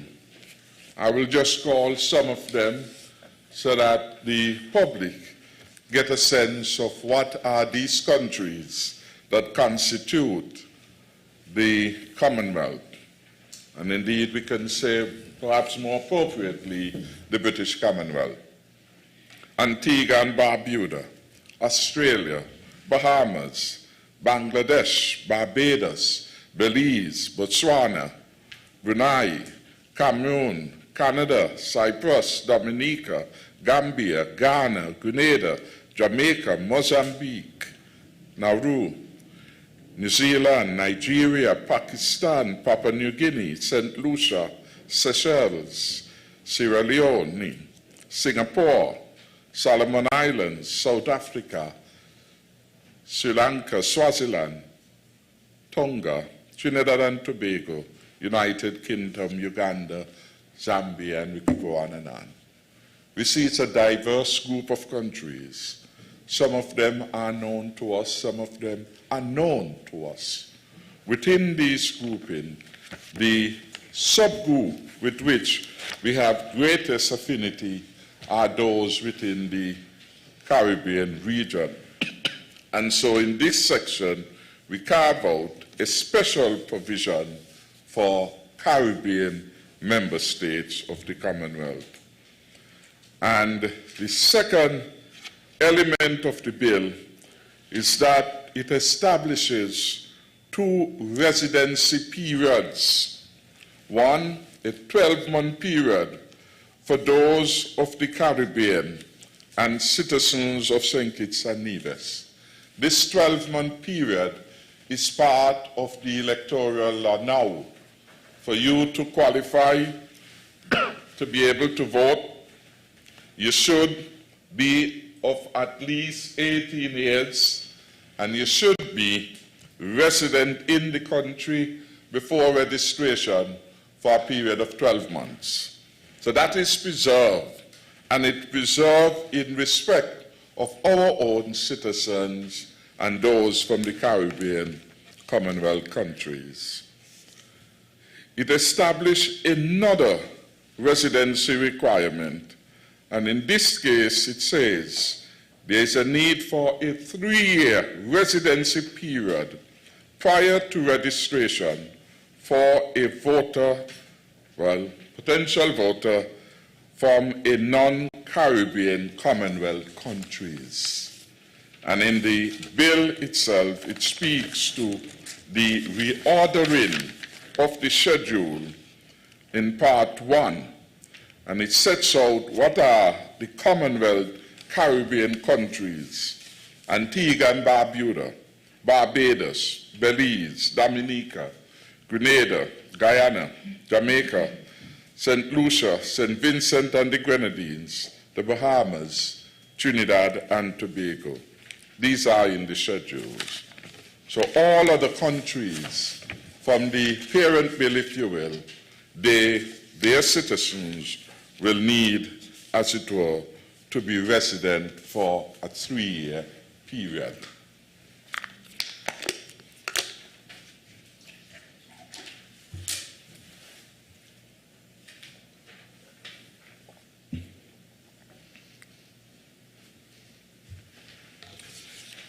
Mr. Speaker, the point then is that citizens from all of the British Commonwealth countries, other than those in our region, such as India, Nigeria, Malta, the UK, Botswana, all of these citizens will have to be ordinarily resident in St. Kitts and Nevis for 2 years going forward before they are qualified to register as a voter. Mr. Speaker, the bill, in a manner of speaking, establishes the greater kingship which we hold with Caribbean countries within the Commonwealth. And indeed, with these countries, Antigua and Barbuda, Barbados, Bahamas, Trinidad and Tobago, Jamaica, Dominica, you name them, Mr. Speaker. With these countries, we share common membership, for example, in the OECS and in the CARICOM community. And we share this common membership by way of treaty. The Treaty of Basti, as revised, for example, enhances the rights of citizens of member states of the OECS. And similarly, the Treaty of Chaguaramas, revised, establishes and enhances the rights of citizens from the CARICOM community and their participation within member states. And the concepts of national treatment, non-differential treatment between our citizens and those from member states with which we hold that treaty obligation or obligation by law to participate in a common space, such as the CARICOM single market and economy, those will observe similar requirement of law as those citizens of St. Kitts and Nevis. That is, they are given national treatment. The bill also, Mr. Speaker, and this is a third element of the short bill, clarifies the questions of voters registering to vote where they live in relation to when there is a relocation from one constituency to another inside of the country. The bill seeks to have such individuals re-register in the new constituency within a 6-month period. Under existing legislation, for example, there was no need for that to happen. So any person, a Denzel, for example, could have been living in St. Paul's, ordinarily resident there, and Denzel goes to East Bastia, and Denzel registers in East Bastia, and everyone in St. Kitts, but Denzel lived at this particular place all of his life, And for all practical purposes, this is where he lives. But the gentleman is voting in East Barstow. And the current legislation was deficient because it allows Denzel to be able to do that. This legislation is signed. Whether it is Denzel or Mary, once you would have moved into a new location and 6 months has elapsed, you are duty bound to register in the new area. So again, it is to bring an element of fairness to the process. It is to allow the representatives of particular constituencies to emerge from the wish of persons resident in those particular areas. So it clarifies what may have been some degree of ambivalence with respect to persons maintaining their votes in areas from which they have long ceased to be ordinarily resident.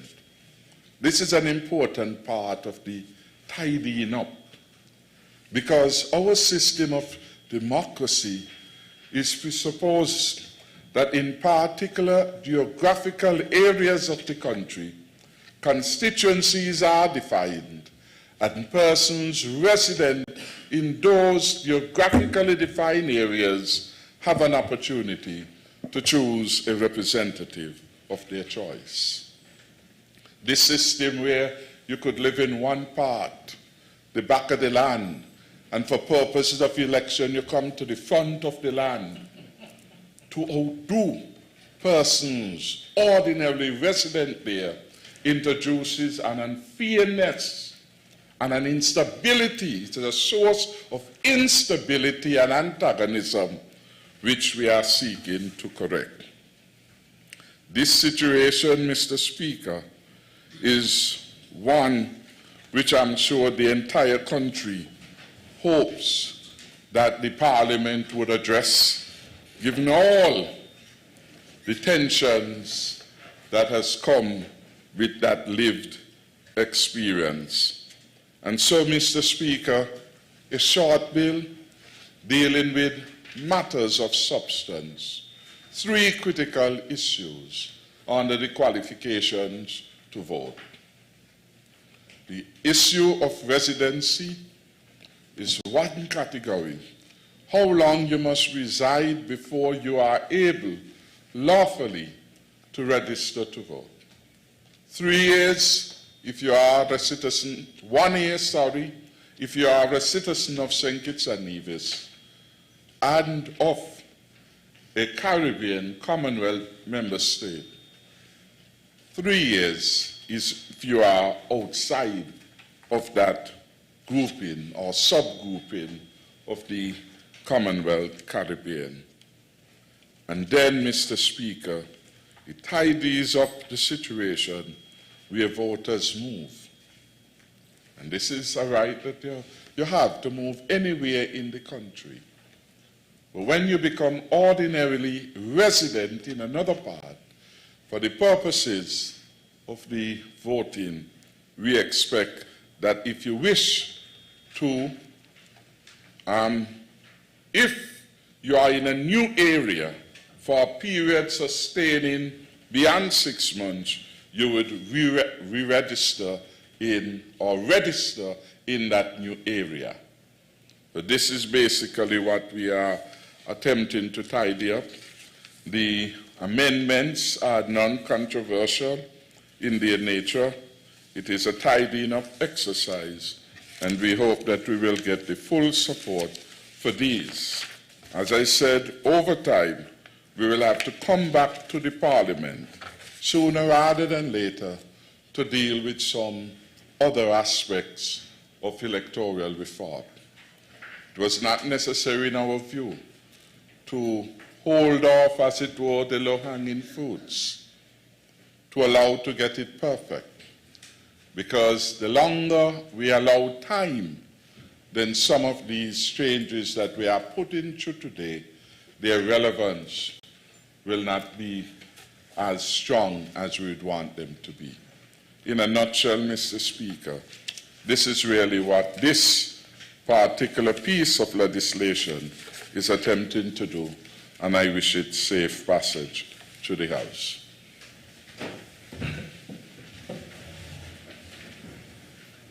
Thank you, the Honourable Prime Minister and Member for St. Christopher 7. I recognize the Honourable Member for St. Christopher 5, Mr. Sean Richards.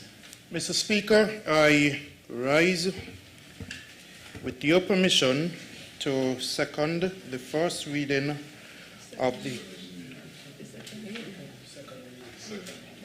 With your permission, Mr. Speaker, to second the motion for the second reading of the bill shortly entitled, Mr. Speaker, the National Assembly Election Amendment Bill 2020, and to reserve my right to speak on this particular bill. Thank you.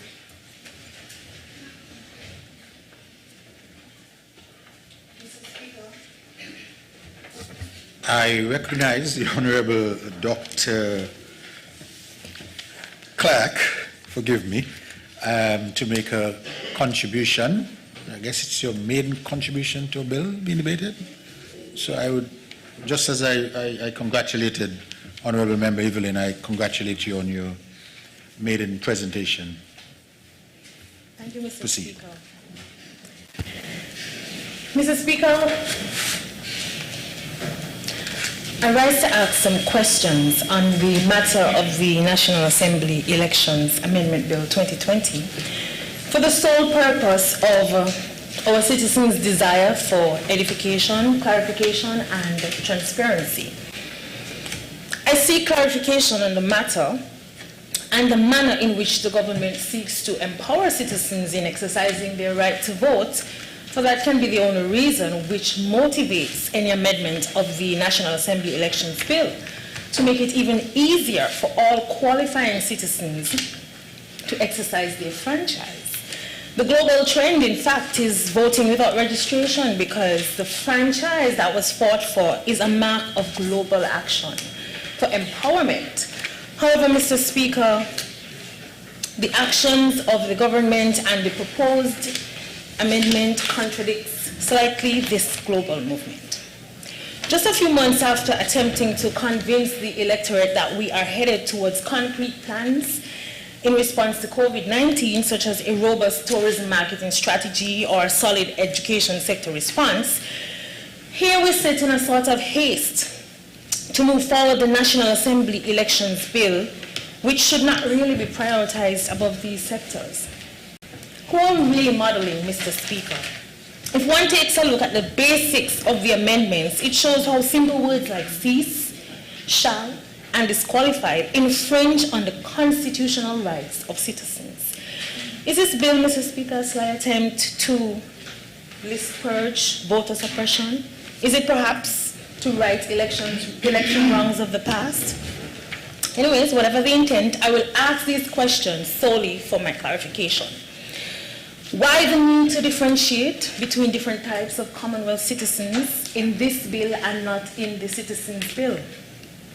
Why the increase for the non-Caribbean Commonwealth citizens? Why the term limits on residential status? And what are the institutional implications for policing ordinarily resident citizens, determining where they live?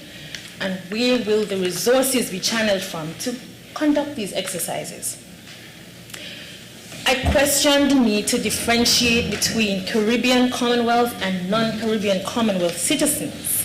What are the implications for non-Caribbean Commonwealth citizens when the global trend is to become increasingly open in the way in which we approach ethnicities, race, gender, and rights? We are faced with a bill which is supporting differentiation on no real basis, Mr. Speaker. Such unwarranted differentiation savors too much of a sort of discriminatory approach to non-Caribbean Commonwealth citizens, which the government should be mindful to avoid. When we're differentiating and increasing the length of time for non-Caribbean Commonwealth citizens for the vote, What is the justification for moving from 12 months to 3 years? Yet, every Commonwealth country has the right to determine its own time frame. And we know the trend is to increase.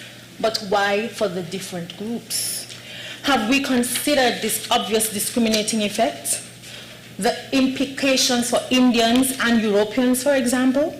The racial implications for some non-Caribbean Commonwealth citizens, for example, is far too grave to be ignored, Mr. Speaker. With the passing of this bill, merchants and Port Zante, Indian merchants, who contribute significantly to our economy, lose their right to vote instantaneously, assuming they have been here for 2 years, 12 months actually, and they meet the initial criteria. What's the basis? Section 37, subsection 3 of the current bill states, where a person who is registered as a voter for a constituency has ceased to reside in this constituency, he or she shall not on that account cease to be qualified to be registered as a voter in another constituency until he or she has become qualified to be registered as a voter in another constituency. I applaud the effort to provide some time frame and context to the process of qualification and disqualification. However, the proposed amendment now disqualifies a registered voter, but is very ambiguous, or perhaps silent, in the presiding processes which will govern registration or transfer processes. Right. What determines one's qualifications for registering in the other constituency that he or she qualifies? Is it 1 week, 6 months? Are we to be guided by section 38, subsection 3? The period shall be determined by reference to all facts in the case. So the investigating officer and all the facts that they gather preside in this judgment. So let's consider this step by step. Subsection 38, section 4 states, the ordinary residence of a person is generally the place which he or she has always been, for which he or she has adopted as a place of his or her habitation or home, whereto when away from there, she or he intends to return.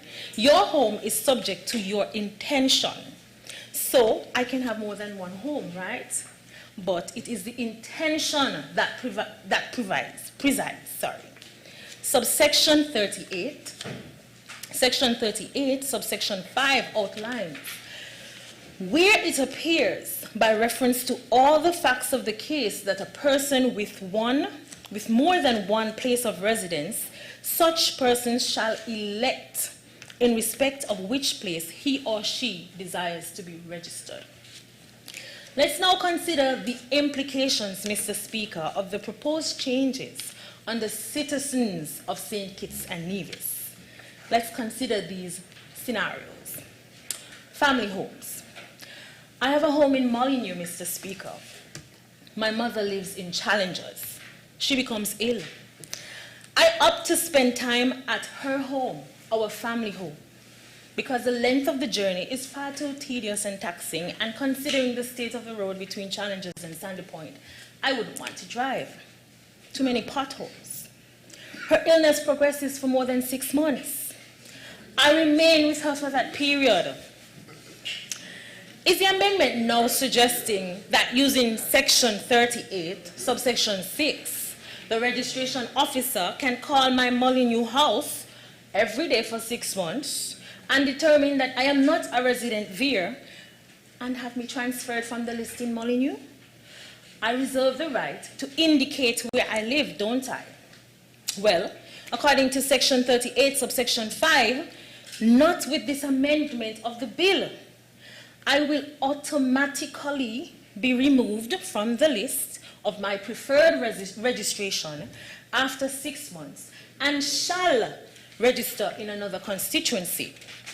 Assuming this was okay, a fundamental question must be posed here, as the removal of the term until and replacement with shall presupposes that I automatically qualify for constituency 4.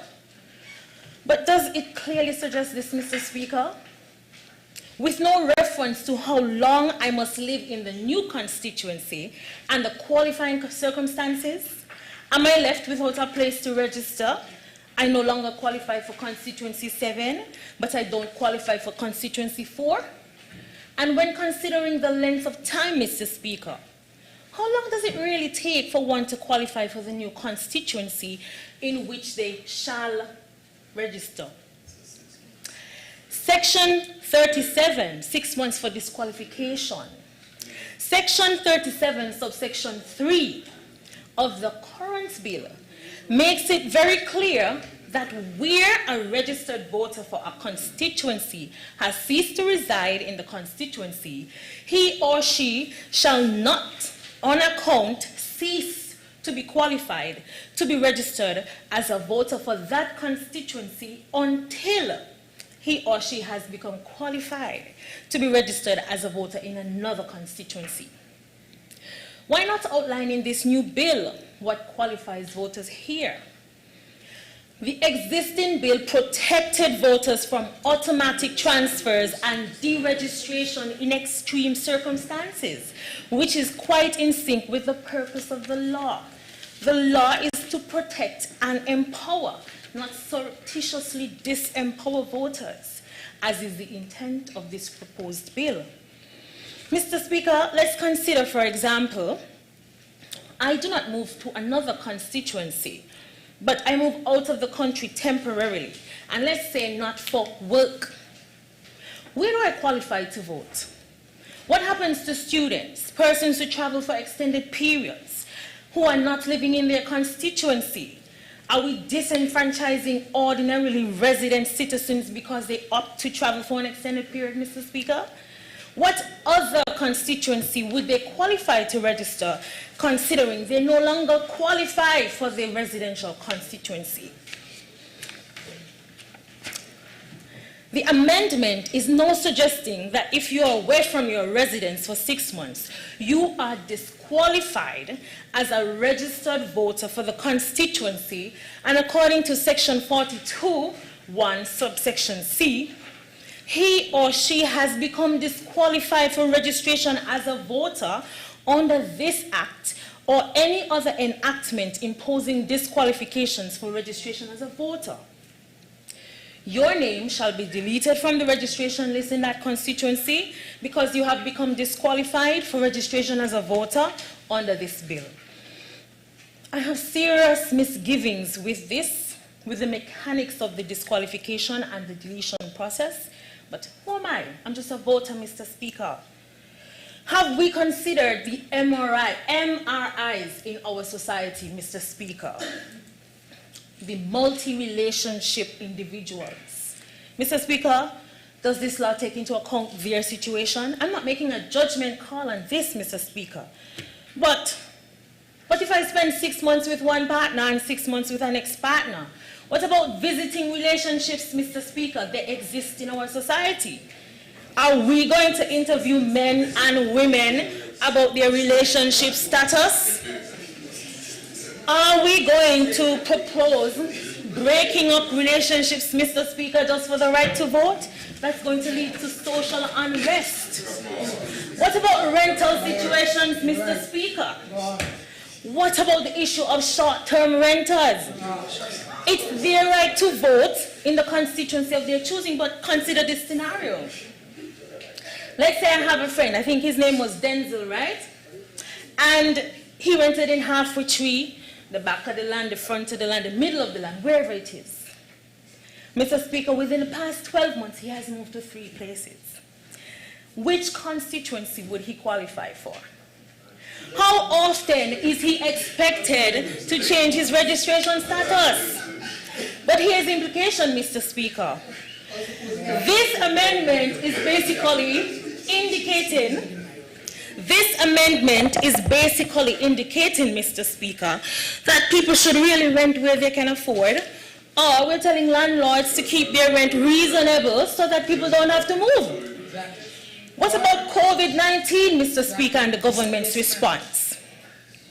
What happens to citizens who are ordinarily resident? They are outside now. They have left for medical attention, Mr. Speaker. Our borders are closed. We may close them again.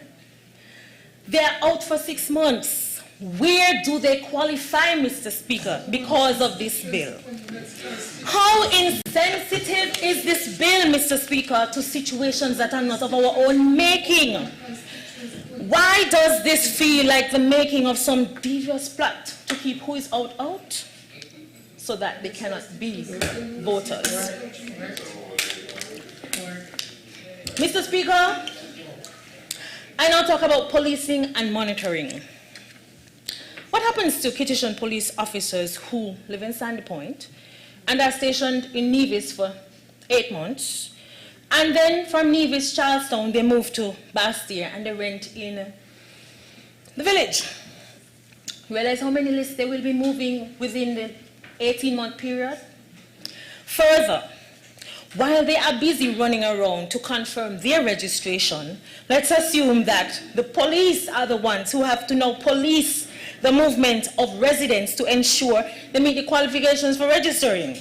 Is this police force so low on work that they will now be policing the movements of ordinary residents to ensure that we vote where we live? Are we to place the right to vote in the hands of the police? It might make sense.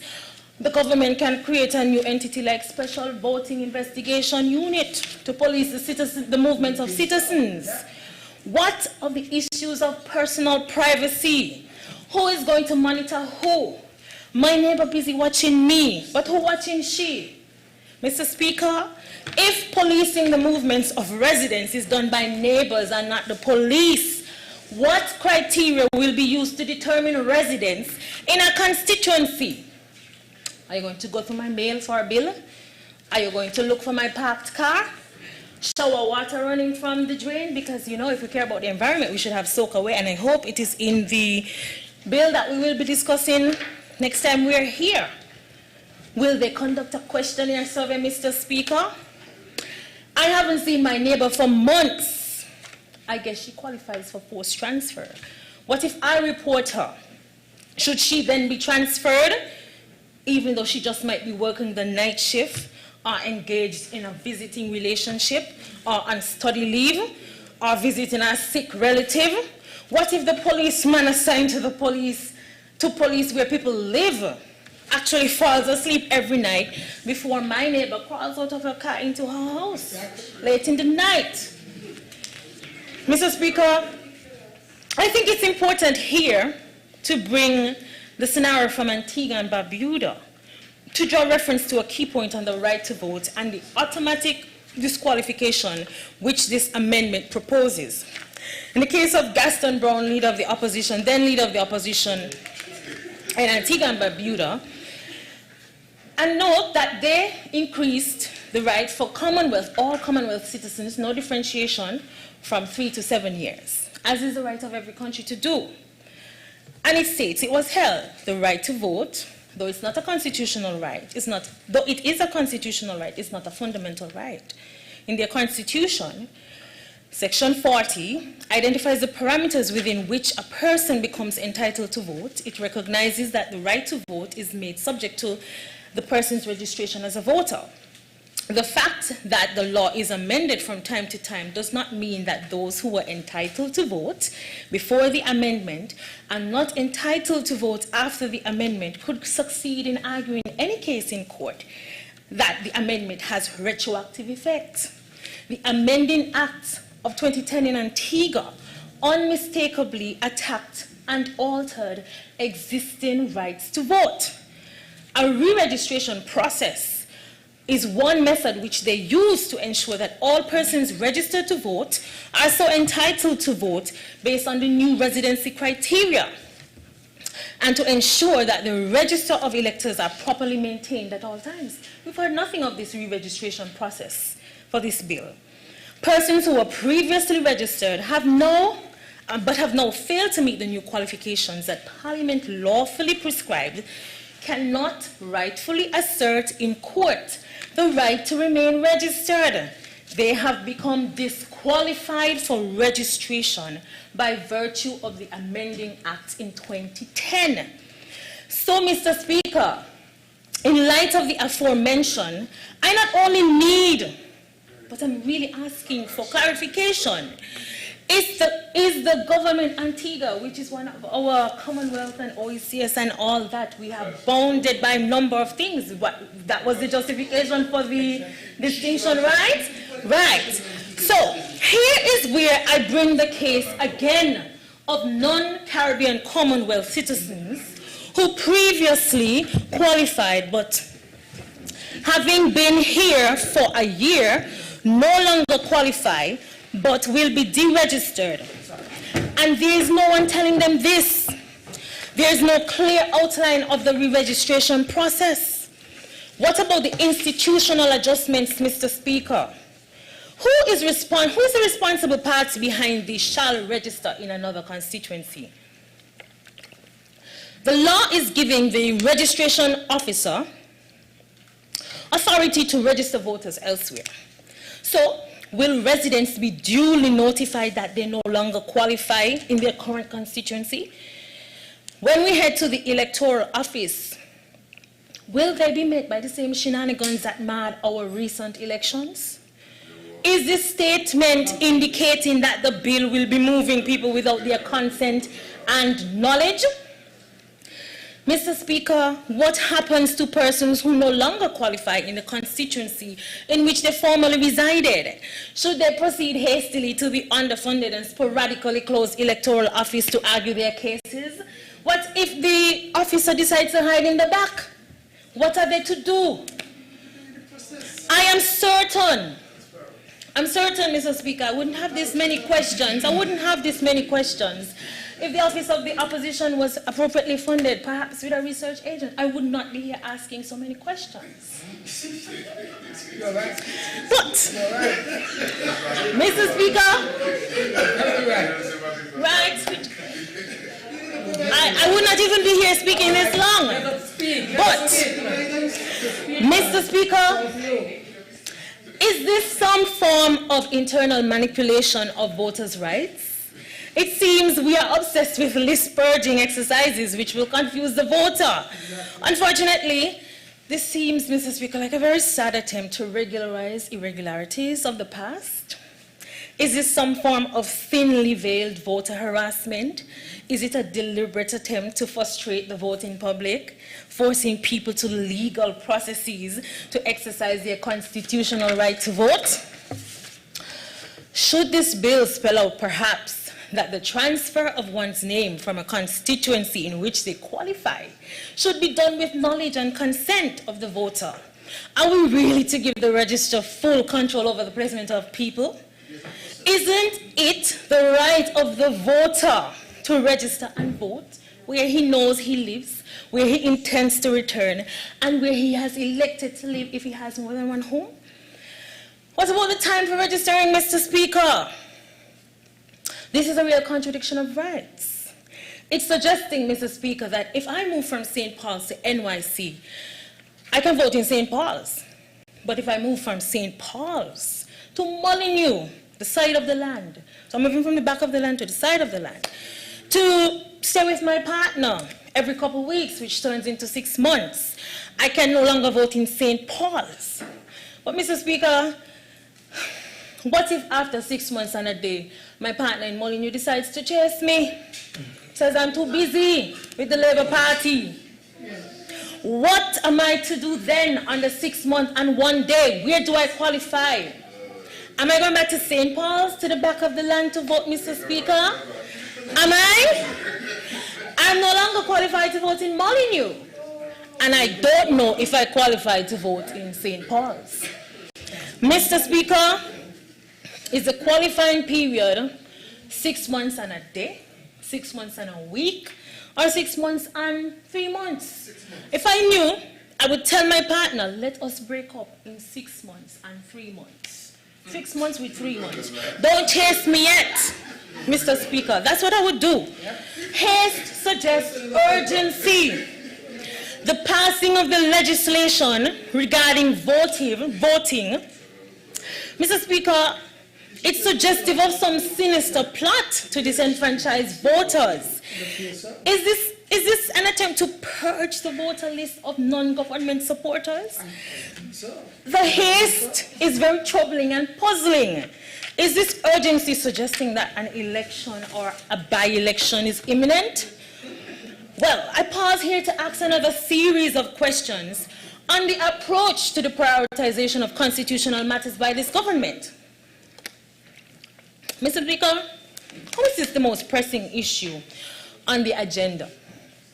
Isn't it important to give a fair and honest account, perhaps, of monies available for continuing the response to COVID-19?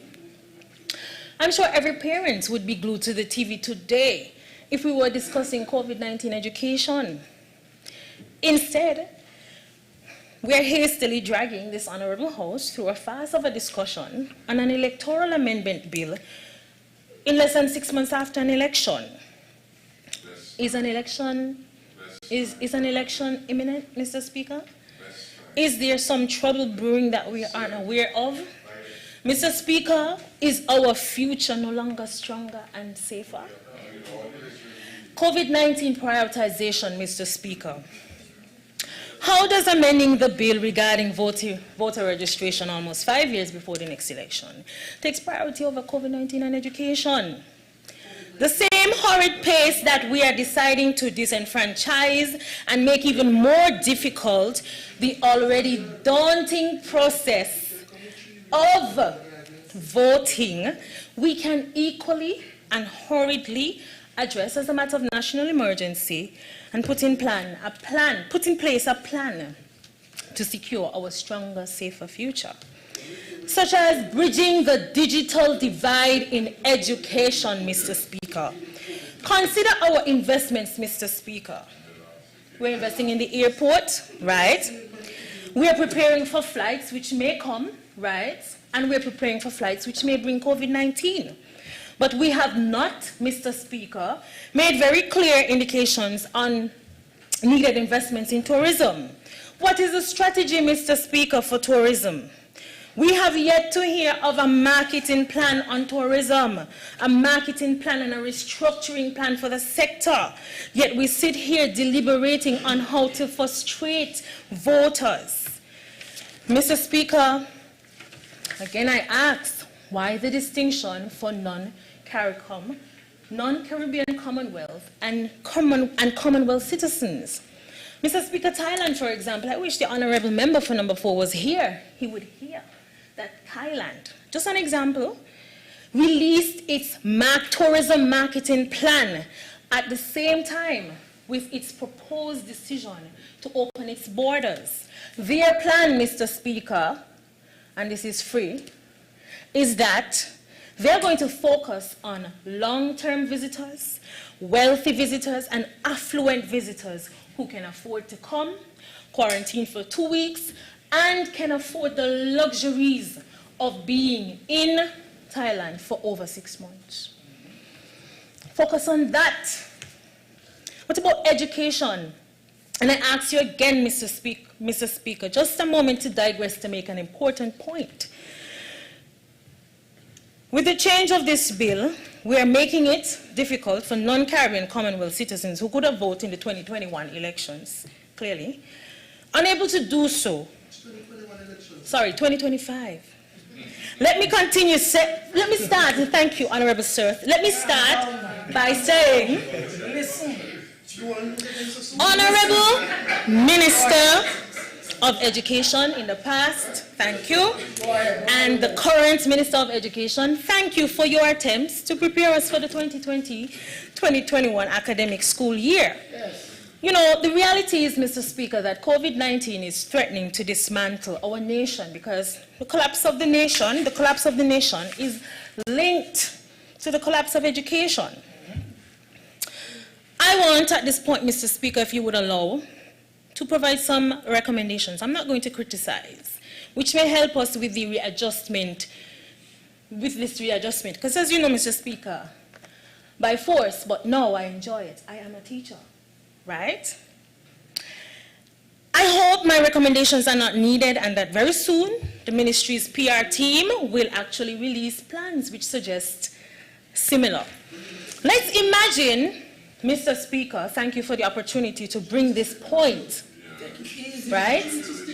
I can go ahead, right? Thank you, Mr. Speaker. Remember, I'm new, and this is my first point. Thank you, Mr. Speaker. I will stick to the point. The way it works, or I choose to handle deviation from the bill, is if we begin to get objections from the other side, I will have to intervene. So Right. you may This point will be proceed, finished but just now. if there are objections, I would intervene. These are good recommendations, Mr. Speaker. I think they would like them. So, Mr. Speaker, it's a hurricane season. We don't have a solid plan B or plan C for education. Yet we are here talking about removing people's right to vote for who should lead the discussion on education. You see the link? We are here, Mr. Speaker, talking about voting. We're not even talking about modernizing the voting process, but how could we, Mr. Speaker, when we cannot bridge the digital divide in education, such as one device, one child? Mr. Speaker, there are schools like the Keon High School, which started its own project on digital learning to provide tablets, and it's going to expand this project with some friendly credit union, some federal institution, to create an account where people can just donate so that we can buy one device, one child for constituency number 8 and expand it. I hope we get support. Mr. Speaker, we have to get real connections. Nobody at Keon High School can log on and listen to this speech at the moment during their lunch hour because there's no internet, there's no Wi-Fi.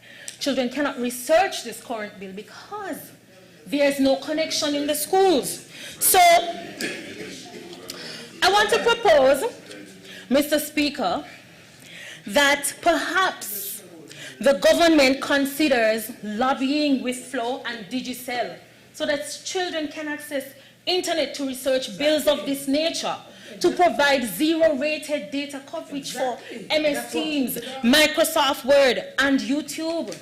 Mr. Speaker, I want to suggest, because I work at Keon High School, and there is no Wi-Fi, Honorable Member for number 3, there is no internet access, Honorable Member for number 3, there is no place where I can log on and research anything. There is no sanitization because we have no help, Honorable Member for number 3. And Honorable Member for number 5, you can provide some more help to Honorable Minister for number 3 so that we can make learning a safe place, number 2. Thank you for the correction.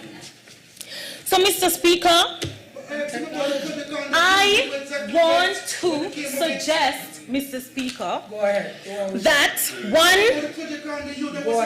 let us utilize the online platform.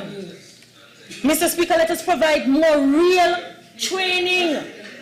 Let students and teachers receive actual NEOC-led COVID-19 training. We have not received it. I am a teacher. I know this. The lunch hour is also presenting a challenge for institutions. Mr. Speaker, students cannot research bills and know their rights of the parents if they're hungry. Mr. Speaker, why not expand and rebrand the school meals program? Why not just provide more microwaves so that it can be easier for students to eat, so that they can spend time researching and listening to parliamentary discussions?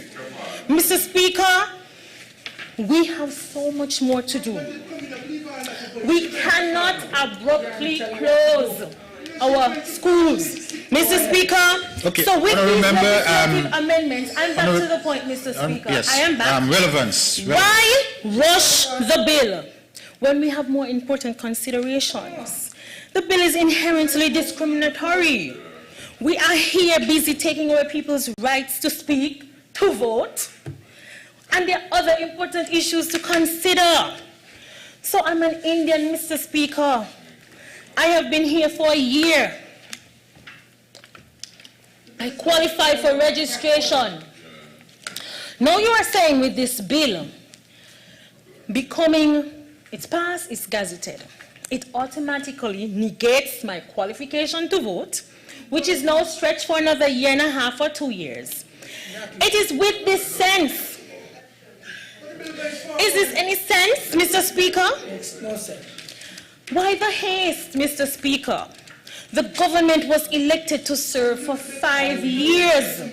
Or did I get it wrong, Mr. Speaker? Why the rush in St. Kitts? We rush slowly. We take our time. We consult with the electorate. Have we done that, Mr. Speaker? Have we consulted with the electorate? Have we consulted with the Bar Association, Mr. Speaker? Last time we were here, Mr. Speaker, discussing the customs bill. It was full of customs where we are the legal representatives, Mr. Speaker. Have they no interest in this bill, or were they not consulted, Mr. Speaker, as this bill goes forward? Mr. Speaker, we really need to consider the negative implications of the bill. Number one, I am not... Mr. Speaker, I have a strategy at school. When disruptive students speak while I'm trying to educate them, I be quiet. But I don't want to lose my opportunity to finish my last page. But I'm allowing the members to do the cross-talking and model disruptive students. Former Minister of Education, right? You can't educate her. I'm a doctor. I'm a doctor. Okay? So one, Go ahead. I am not questioning the right of the government to change the time frame. I am questioning the motive. I am not questioning the decision to vote where you live. I am questioning the processes involved. I am not questioning, Mr. Speaker, the length of time for Commonwealth citizens. I am questioning the reason behind the differentiation. I am not questioning who should vote.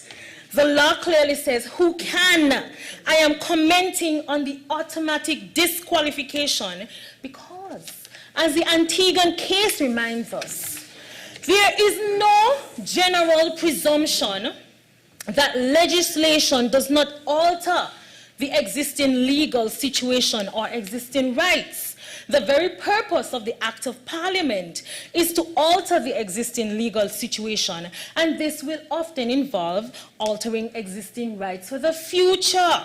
No one has vested right to continuance of law as it stood in the past.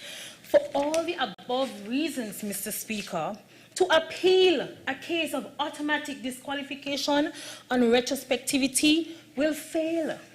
Once this bill passes, you are off of the list, and if you previously qualified based on the current legislation for Indians who are non-Caribbean Commonwealth citizens, they have to come off. So as I close, Mr. Speaker, There's a point of order, Madam Senator.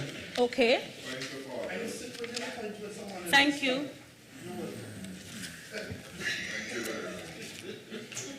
Mr. Speaker, the member is misleading the public when she says that once a bill passed and you're on the list and you're an Indian, I don't know where the nationality gets in, then you're automatically disqualified. There's absolutely no truth, none whatsoever.